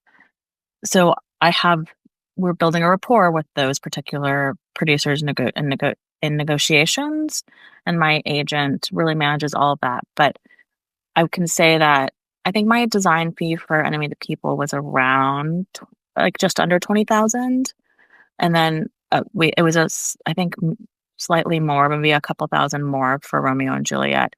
But both of those shows, as much of Broadway as are just like celebrity vehicles, right? Like the ticket prices are hugely driven by celebrity stars. And Jeremy Strong won the Tony for Enemy of the People. And so like so the ticket prices were reflective of that star power in some complicated ways. But I will say that the most I could make on a week, like backing up. It's all very complicated. My royalty structure with those particular companies, they don't do a slice of the pie. They do, if we make this much in any given week in the box office, which you can look up on the internet because they post the Broadway grosses, we are guaranteed, like if we made over $1 million a week, which we were consistently, we basically were guaranteed $2,000 for our weekly. So in a month we made $8,000, or and that's before all the various different fees going to your agent, etc. And USA 829. And USA 829 and taxes.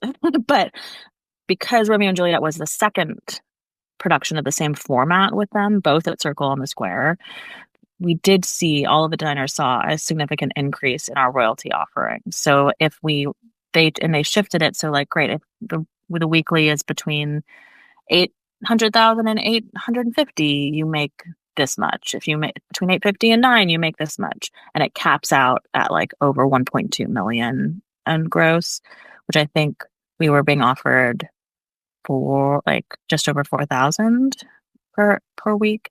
So, you're rallying for the show to do great because then you're making more money. But that was a significant increase from what was happening at Enemy of the People. So that felt like a big progress in our negotiation with them.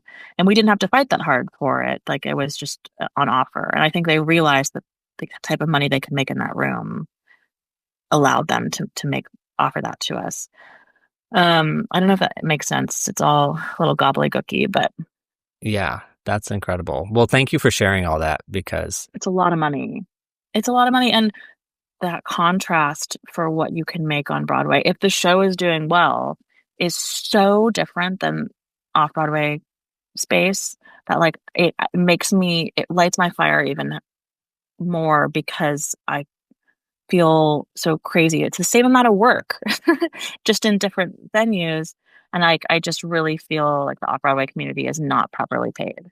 I don't know that, like, if I could just level out the whole industry and we were all making a more honest wage, like I think I would to some degree. It's nice to like have the reach for the Broadway as well, but it's I feel very lucky to have had a couple shows that have done very well.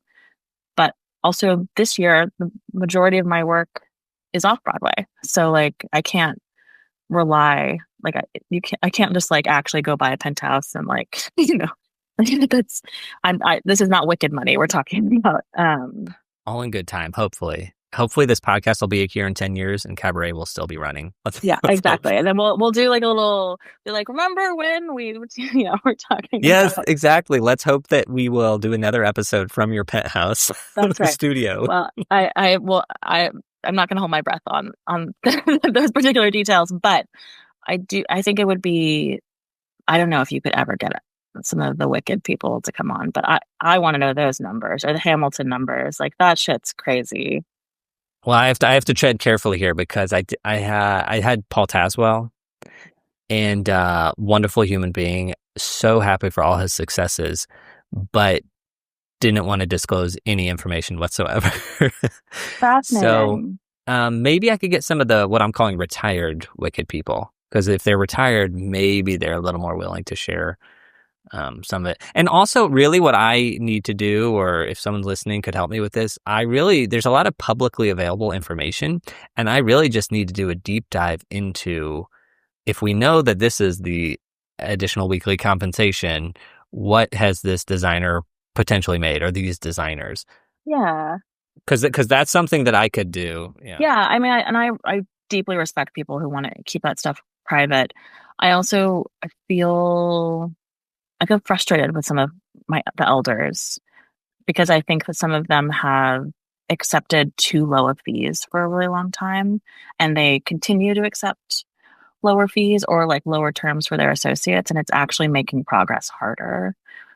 There's not particular humans that I would call out on that, but I feel like there is the sticky mud of like comfortability, and a lot of progress has gotten lost because it's just been easy to say yes because they are floated on some of the royalties that majority of people other people don't have. I encourage particularly them to be vocal in these moments when like the rest of the community really needs the trickle down. It's just this whole conundrum, and we spoke about this on last time I was on with the panel, but like the minimum can't be the maximum.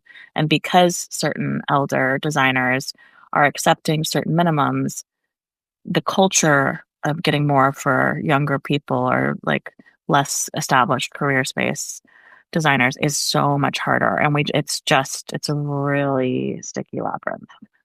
I don't want to get into ageism too much, just because there are some really great older people, wonderful elders, yeah, and elders, and I have spoken with some people on the show who are of a younger generation who have that elder mindset. So I just want to point that out. But also, I was complimenting you earlier for getting involved in your associates and helping them, showing them the ropes or what's going on, or including them. Like the CCing you on negotiations is mind blowing to me. I would totally have taken you up on that. And actually, I will say I'm not bringing the BCC back. The reason I've shied away from the BCC is because I live in fear that somebody's going to reply and show that I BCC'd. So I completely relate to that situation, and I will often text someone being like, "I BCC'd you," or we've been in conversation enough about a thing, and then I'm not actually BCCing that much. I like forget that is a thing I could do. But also, a lot of general managers are very frustrated when my assistants and associates CC me because they think it's a private measure, and I'm like, okay, but like, and then you can have a few threads without me, and then if they want to loop me back in, like, that's cool too. yeah. Well, I've used that as a negotiating tactic in a way, depending on who my designer was, where I've said, I'm happy to talk to X designer about this, letting them know that like, they weren't just going to bully me. I mean, they always bully me, but Yeah, they always bully. but at least, Also, I've noticed there was some change when I was like, oh, I can talk to them about it. And then they would come back and be like, okay, well, that's we'll right. do it. The long con of it is that I would love that that's not necessary. We are all actually working for the producer, and that while the assistant or associate is also working with the designer from a financial perspective, it is just a deal with management. But until it's more equitable, or until like certain things are happening, like a CC shouldn't be like a death move. It's like it should be not a scary thing. Yeah. But I do want to reinforce your point about the elders, because I was saying that the designers I've worked for never helped me with negotiation. And two of them actually did try to help me, but they tried in a way that was below a livable fee for me. And I had to say, let me handle this, please, because you're asking for an amount that I can't pay my rent on. Right. I think then that is a problem too, that like people don't actually understand what living wage is at the moment. And so we have to all educate each other, I think, in that measure. It's complicated because I think so many of us came up assisting and associating as like you sort of had to like, what's the phrase? We have to like earn a certain status, and I think a lot of people still believe in that sort of like climb being important, but I don't think it needs to be torturous. Like, I don't think that we are standing on the shoulders of only the privileged making the work. I think there has to be like a much more respectful baseline. I want to add that to your point where you were saying, well, would I even the playing field just flatten it out for everybody if I could? No, I don't think there should be a cap, because stories like yours, like any designer that I see that gets a long running show, and I know that that means they are getting passive income every week, I am so happy for those people, especially if I've seen them working for 20 years or longer and then they get it. It's like triples the joy that I have for them, because it's like that is the situation in which we all want to be working, is where we've done this. We haven't compromised our art and the skills that we're bringing. We haven't done that. And then we've been really successful.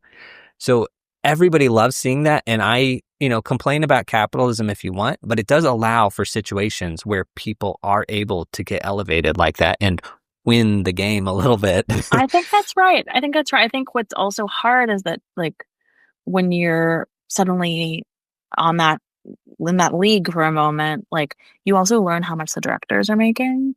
And that is like a quadruple, gaduple, gamillion more than what we're making. And then it's like, wait a second. Like, and again, those people should be rewarded for their intellectual property. But also, as we all know, the work is shared, it's collaborative. So like sometimes I question how insanely more those chunks of the pie are, and it makes me feel queasy from a capitalism perspective. So, Well, this is a situation that doesn't apply to my life, but this is what I would call common Broadway knowledge or theater knowledge, which is if a producer ever asks you to waive your additional weekly, a response to that is the director, is everyone else, because that inequity of numbers, where it's like if all the designers waive their fee, that equates to half of what the director would be getting or something. So it's like that's just one of those things. But I've never been in that situation. I've never gotten an I have been additional. asked. We've been asked to waive for a short period of time on Cabaret in New York, honestly. And my agent, it was like the first time my agent and I had that conversation about it, and he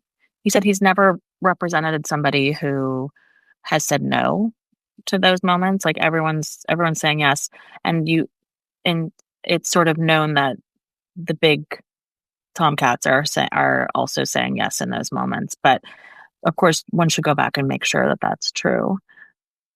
I just want to add more to that, flattening out the field for everyone if you could. So I don't think there should be a cap. It's just that having people struggle to pay their rent and just live a decent life. I wish there were a baseline that were better than, because you mentioned that several years you were making $40,000 or less. I appreciate you saying that because you're living in New York City, one of the most expensive cities in the world, and where the theater is the pinnacle of the theater.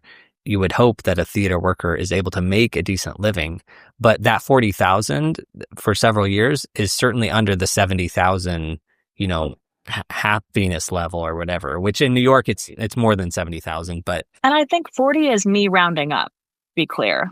I'm certain it was less. And I do want to say too quick that I have so many near and dear friends who are directors in the off-Broadway and off-Broadway realm, and they make so little money for the extreme amount of work they have to commit for any given production. And so I'm so glad when uncertain success layers, people are making serious money because they have been making so little earlier, but that jump is so insane in numbers that it just pokes some of those questions. I appreciate you clarifying that about directors, because we had episode 177 with Oliver Butler. He sort of spelled it out that 40,000 or less for directors working nonprofit in New York City off Broadway. So they in a way have the same issue. Now, maybe their reward is bigger if they achieve success. However, they're still in that situation of, at that baseline level, they're going to get the same $6,000 to do a show, but they're being asked to do it for 3 weeks. And actually, sorry, this ties into something we were talking about earlier where I've never been able to get more than a week of prep. And it goes into the hourly, where I think producers look at design and creative work as the hours you're in the theater. It's always been a struggle, and I don't understand it, because it's you guys do know that if we did no work before we showed up in the theater, or if I actually only did 1 week of prep, that it would be much more painful, potentially more costly, because of all the things we overlooked. And so that's always been a frustration of mine, because it's yeah, directors are working on a show for 3 months. That is true. They 100% are. But designers are also working for much more than a week ahead of time. Oh my gosh. I mean, I have Bradley King and I have messaged a lot about this, and if we were to make radical moves about how designers and associates and all of us are getting paid, I don't think Bradley would mind me saying that he would pitch forward that everyone is on a weekly. For if you're working, you get paid a weekly, or there's a time element. And not my counter, but an idea that I've batted around a lot with my many colleagues, but also sort of born with my dear friend Paul Tobin, who is a lighting designer and programmer and associate. And I really agree with him that even though right now fees are sort of built into 3 different chunks, at least that's how we're paid, in thirds. And if you were still think about that as pre-production, on-site work, and then royalty space or IP space. But if pre-production was a scalable part of the fee, where it's okay, we acknowledge that this project probably requires approximately 4 or 5 weeks of work, and that can be reined in as per the scale of the production. Maybe you're actually this is only 2 weeks, but then they need to acknowledge that they, being the institution that you're working with, that great, maybe a designer gets replaced halfway through that. Maybe the same designer gets replaced. Guess what? More time is now necessary to do the same amount of work, because so many people need to restart their process. The lighting designer has to totally consult on brand new space ideas, or say the show gets paused and moved to another part, like another season, great. New work, new time commitment to working on that is still true. So it's a way, I think, both to rein in the scale of production, but also be honest about the workloads going into it. Then the second part of the fee, the second third, would be everything on site, whether that's a meeting, a rehearsal, a focus, notes, tech rehearsal, preview rehearsal, notes afterwards, any time on site. Even if you're coming in to do like demo, do some R&D on something, any time on site would be compensated. And that is extremely controllable because guess who's making the schedule? The people paying us. And then the third part, this I think rubs different people different ways, but I think that we should, even in off-Broadway situations and nonprofit situations, there's an acknowledgement that the work is live every night in every production, every show. And even if that is $5, $10 per show, but we're making a small portion that acknowledges the work is open and active, I think that the fees could be scalable according to those three categories.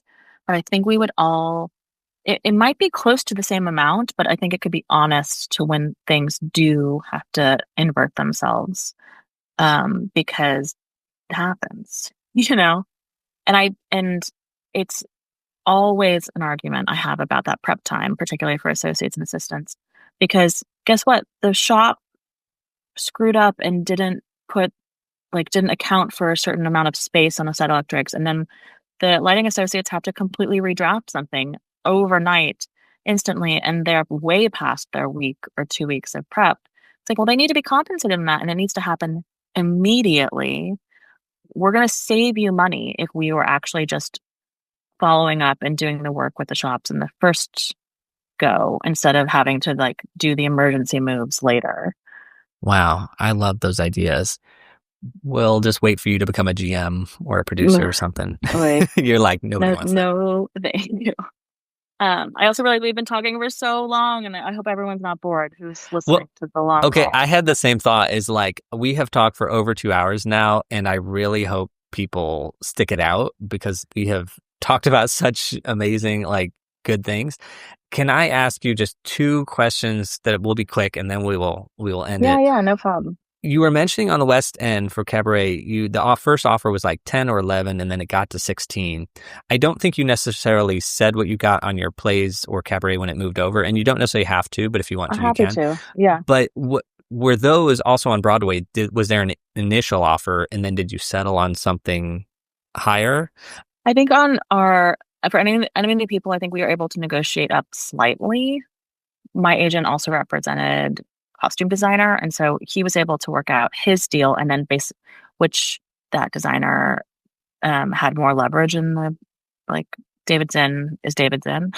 So and so then we were able to translate those terms over into my contract, which was very convenient. And I think many general management companies have the unfortunate plague of not being able to juggle multiple negotiations at once. They just have to focus on one, and then they can move on to the next designer, which is frustrating and just true, I think, for a lot of them. So I think for Enemy, it was not, once that had been settled, I sort of just inherited those terms, and I was happy to accept those because Enemy of the People was actually my Broadway debut. So I think often for first contracts, they're taking advantage of people a little bit in that way, but again, as we were saying, we kind of get it, and we're going to earn more later. So also a popular clause that people are fighting to put into their contracts, but I think most often fails, is an awards bump. That if you get a nomination or you win, so they'll often ask for an additional compensation because they're putting that on all the posters, and it's part of the draw for many ticket sales. I've always asked for that, and I've always been refused that. So, bummer. And then for Cabaret, very frustratingly, we basically got minimum, which is just over 30. And I've had a lot of conversations with the union about this, but currently there is not any clauses in the CBA that support additional labor when design is immersive. So even though we designed the play on the tiny stage in the middle of this huge renovation project that we also designed. And we designed 4 other bars in the building and all of the spaces connecting. I did not make significant extra money for those spaces, which is so frustrating because that is where all their money is coming in by selling booze and like all that sort of pre-show action. But there's not footing in the CBA to actually support that. And so I'm very hopeful that that shifts. But I got to the point where I was like kind of willing to like lay out some threats that I'm like going to pull the design because they were so late in negotiating my cabaret contract. But for like the psychic piece that I needed just to like move on, I agreed to the terms and we carried on. But ultimately we were doing 2 whole design jobs and I got paid for one, which I find very frustrating. I do think of all the times that I've designed extra spaces, and I've also had that grumble, but it was just always internal. I think it really, like the immersive trends and lobby design, like we did a lobby design for Romeo and Juliet, and like I'm being haunted by in the round spaces and lobby designs, and like someone just give me a proscenium, please. We were able to get a little bit more money on Romeo and Juliet, and that work also expanded past Frieze slightly. And so, much to management's chagrin, we really pressed for additional money that at least covered day rates for our associates and then also for us. But I have now asked the union that we consider changing the language around, like we get our last third often on opening, right, for most shows. I really feel like it should be on Frieze or opening, whichever one comes first. And so I think that would instate more seriousness about when day rates start to trigger, and that should be at Frieze, not at opening. Because for many commercial shows, that like there's an expansive amount of time between those, and like it's really in the weeds about some of that stuff. But I think it would have saved us a lot of emotional labor in trying to get just like a little bit more money for the added labor for Romeo and Juliet. Gotcha. Okay. Well, Isabella, thank you for sharing all these thoughts. This has been absolutely amazing. My pleasure. I hope we didn't bore the folks out there, and I'm sure I told secrets that I probably wasn't supposed to tell, but whatever. Well, it's easy enough for me to edit out if we ever need to, but I feel there was nothing crazy that was said. All right, so just really quick last question here. Where can people connect with you, and or who do you want to connect with you? You can check out my website, isabellabyrd.design. My email is available through there. And also I don't post on Instagram very much anymore. I am on there, so you can always slip into DMs.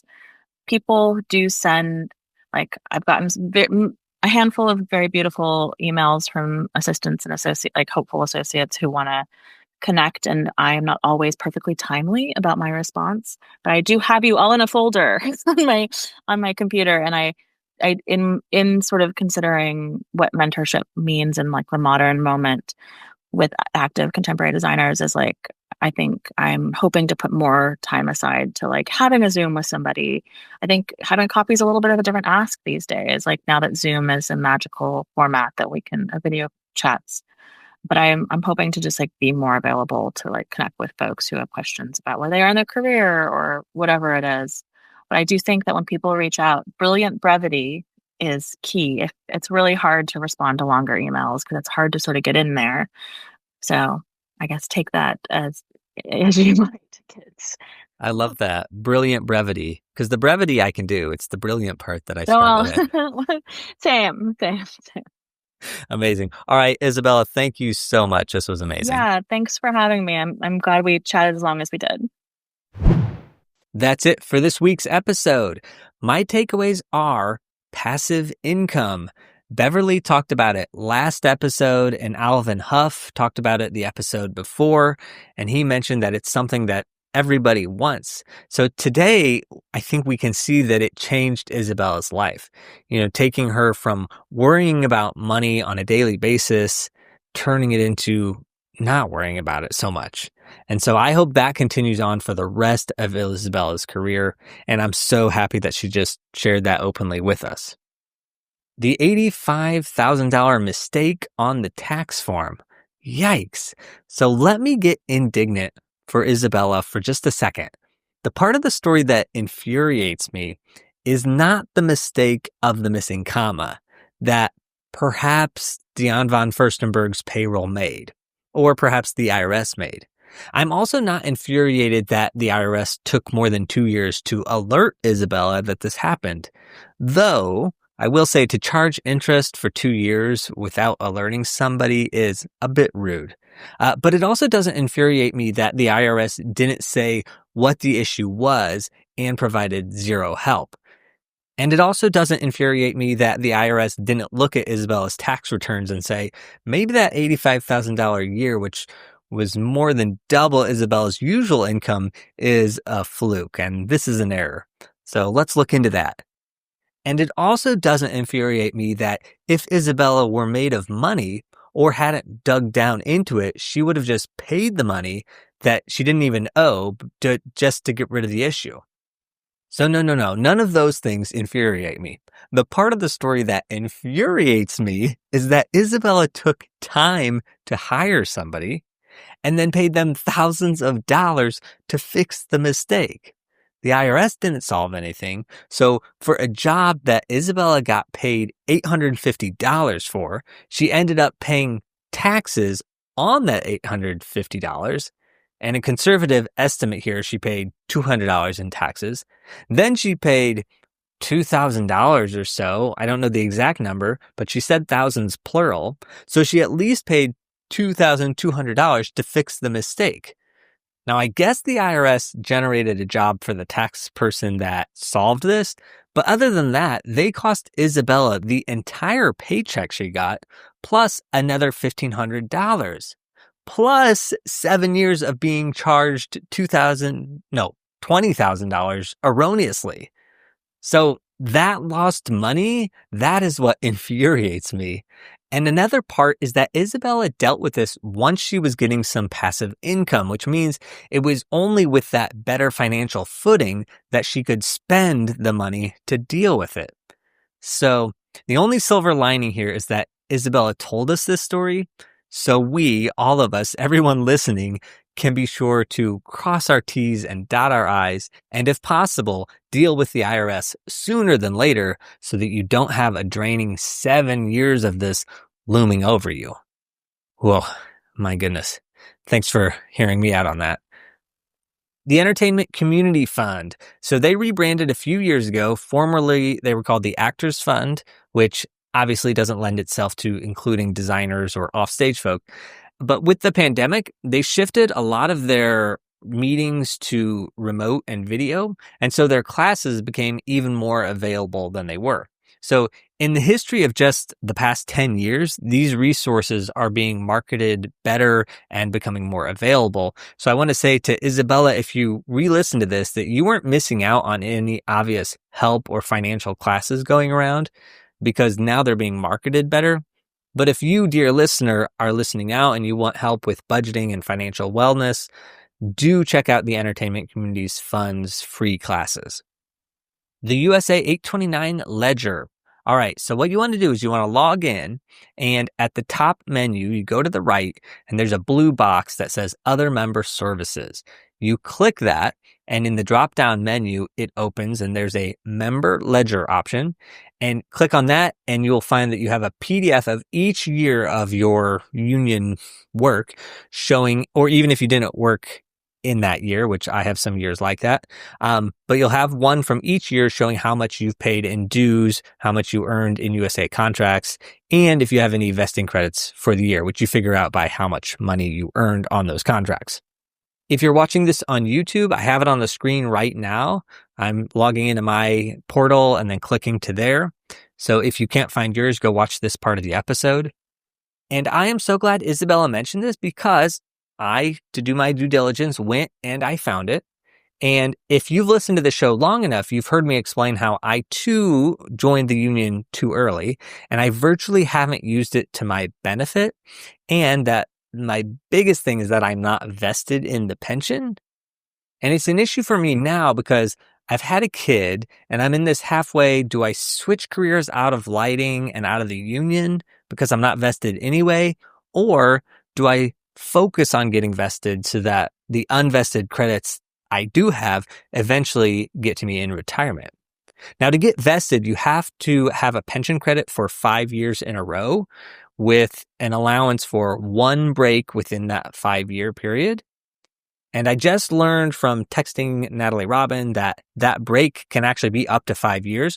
So I could technically get 2 vested years, then take a break for 5, and then do 3 vested years. And that would be 5 total with the break. So I went looking at this ledger, and it turns out that I have a vesting credit in 2022 and 2023, but I don't in 2024. That's last year. But that means I only have to vest for 3 more years to get vested, which is much more manageable than 5 years. So if I can get a vesting credit this year, I'll only have 2 to go. So now knowing that, which I didn't know before I talked to Isabella, I did not know this, I am now trying to find roughly $15,000 worth of union contracts before the end of the year. So that could be 3 good shows with good contracts, or maybe 4 or 5 not as good ones. And that all sounds easy enough, but I only have 6 months left to do it. And I'm already working in September and November. So am I going to be able to make this work? To be determined, but I now know that that's what I need. And it gives me a goal that I can have in my mind and put out into the universe and let people know, hey, this is what I'm looking for. I mentioned Ben Serco as the company for USA 829 benefits. That's the old company. The new one is Zenith American Solutions. So if you're a member, visit zenith-american.com. Now on that website, there's a pension page that shows you your history, and it just shows in a nice, easy column how many vesting credits you have, and then how many of those years are in a row. I find that easier to look at than clicking on the PDFs in the ledger. So this is my recommendation. If you are curious about your vesting status, go to zenith-american.com and log into your portal there. The union is useful for all sorts of reasons, but the big one is health insurance and pension. I worked with a couple lighting designers. One was Doug Cox and the other Jeff Davis. And both of them always told me, make sure you're getting everything on union contracts, because even those little things, they add up, and you never know when a $500 contract is going to push you up to your pension credit or make sure you get your healthcare coverage. Now, looking back at my ledger, there were years that I was very close to a vesting credit, but I didn't quite make it. And had I been paying attention, I suspect I would have made it a goal and would have achieved it, getting that pension credit. So now let me be the Doug Cox or the Jeff Davis and say to you, make sure you're putting all your contracts on a union cover sheet. CDs, the certificates of deposits. So my high yield savings bank does offer them, but they're giving the same annual percentage yield that the savings account does. I also said that the longer you lend your money to the bank, the higher interest they will pay. Now that is actually the reverse. So I went and checked my bank CDs and it isn't linear. So currently the savings account interest is 4.2 annual percentage yield. So that's what you get just by letting your money sit in the savings account. Now, if you look at the CDs, if you give them the money for 3 months, you will get 4.35. So that is an increase. If you give them money for 6 months, it goes to 4.2 APY, which is the exact same as a savings account. For 9 months, it's 4.25, slightly higher. And then for 12 months, it is 4.3. So slightly better, but frankly, I think keeping it in the savings account is just as good. And then here's where it gets weird to me.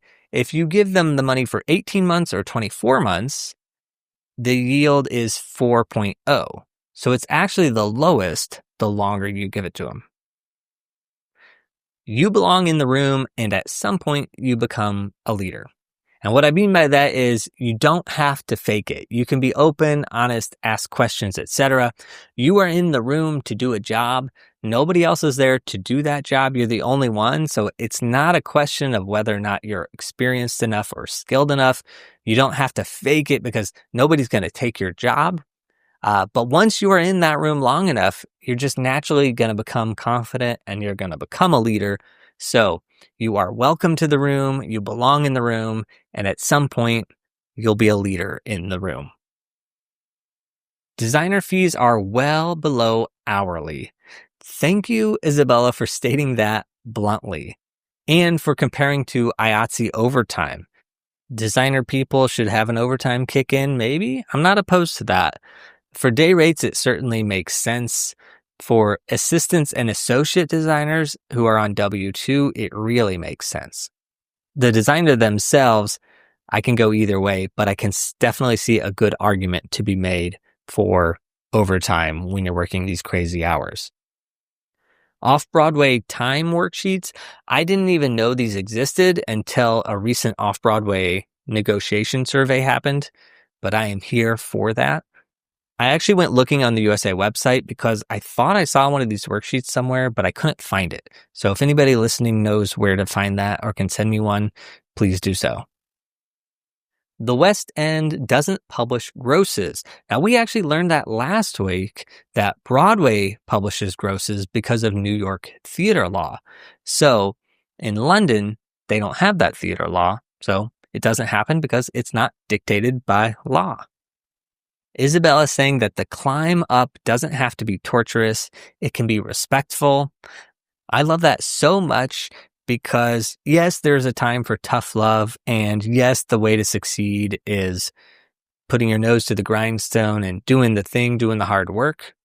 But here we go back to me, lonely career. This is such a lonely career that we need people in the room to be respectful and to help other people up this ladder. It's already a career of individuality and loneliness, and so everyone's fending for themselves. So we don't need to add any hardship onto that. Isabella talking about making $40,000 a year. Thank you for sharing that and saying that it was for multiple years and several years. Now, when I'm a guest in Travis McHale's Business of the Business class at his university, I list out how much money I made each year of my career so that students can see the reality of what it is. I'm not going to share it now because I'm embarrassed and I don't want to shout it out, but let's just say it's in line with what Isabella was saying. Tying the design fee to time and location, that's not going to happen overnight. But we as designers can use that logic when discussing fees and what our financial needs are for different stages of the production. That way we aren't just saying the fee needs to be bigger. We can say, well, I need some money to do this work early on, or I need some money to cover the site visits and the demos, etc., so that the producers understand there's a lot of work going on and this is all justified. In TV and corporate work, that's not uncommon to have a design fee and then have an on-site day rate fee. There are day rates in the theater agreements, but they're for things beyond planned tech or beyond previews. And in my experience, have been more for assistants than for the designer. My last takeaway is merely a humongous thank you to Isabella for being so frank and honest about all of this. If you remember back on episode 180 with Josh Hutchings, he mentioned how difficult it is to discuss money and that it's easier for us to talk about our sex lives than talk about our finances. And that could not be more true. Isabella kindly didn't beat around the bush and explained how things work for her. And it is always such a relief to have somebody who's willing to talk about it, willing to share numbers, and somebody who is dedicated to their work and their art, as well as the sustainable lives of those around them and everybody in this industry. So thank you, Isabella. All right, that is it for this long but wonderful episode. I can't end this episode without mentioning that this show marks the 5th anniversary of Artistic Finance. We're now embarking on our 6th year of being on the air. So thank you, dear listener, for sitting in and listening. You really are the reason that I keep this show up and running. And I don't know about you, but when I listen to a podcast, there's a little voice in my head that says, here I am, little old me, enjoying the show, and the people who are talking have no idea that I exist. And that's understood, and frankly, I prefer it that way, being anonymous.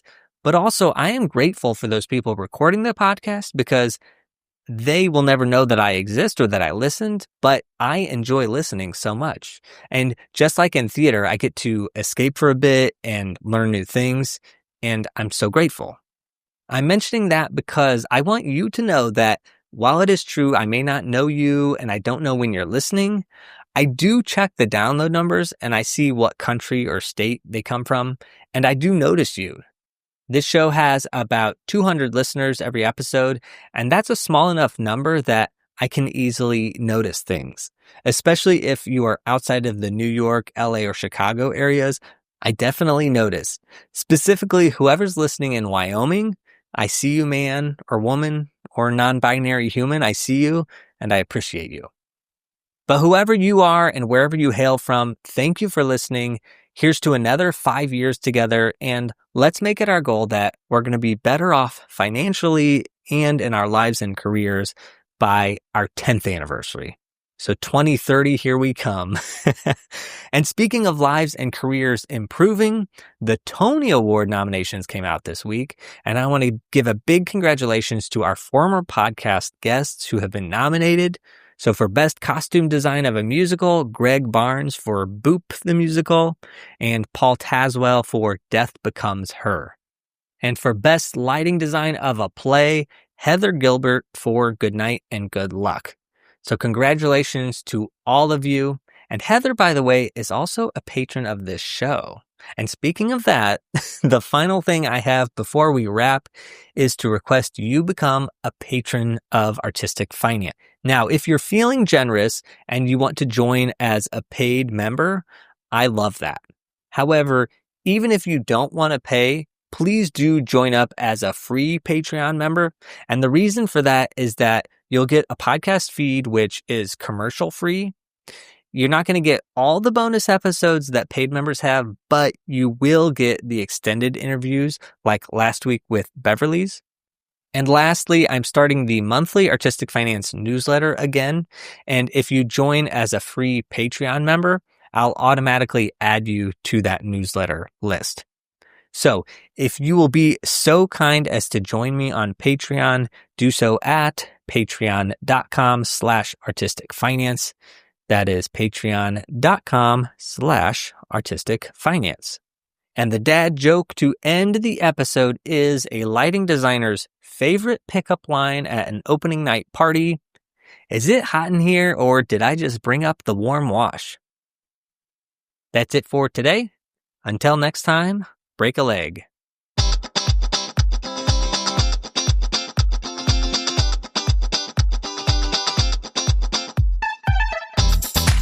Thank you for listening to Artistic Finance, where we interview successful artists, leaders, and investors to help educate and inspire the creative community. To access our show notes and resources, go to artisticfinance.com. This show is for entertainment purposes only. Before making any decision, consult a professional. This show is copyrighted by Artistic Finance. Written permission must be granted before syndication or rebroadcasting.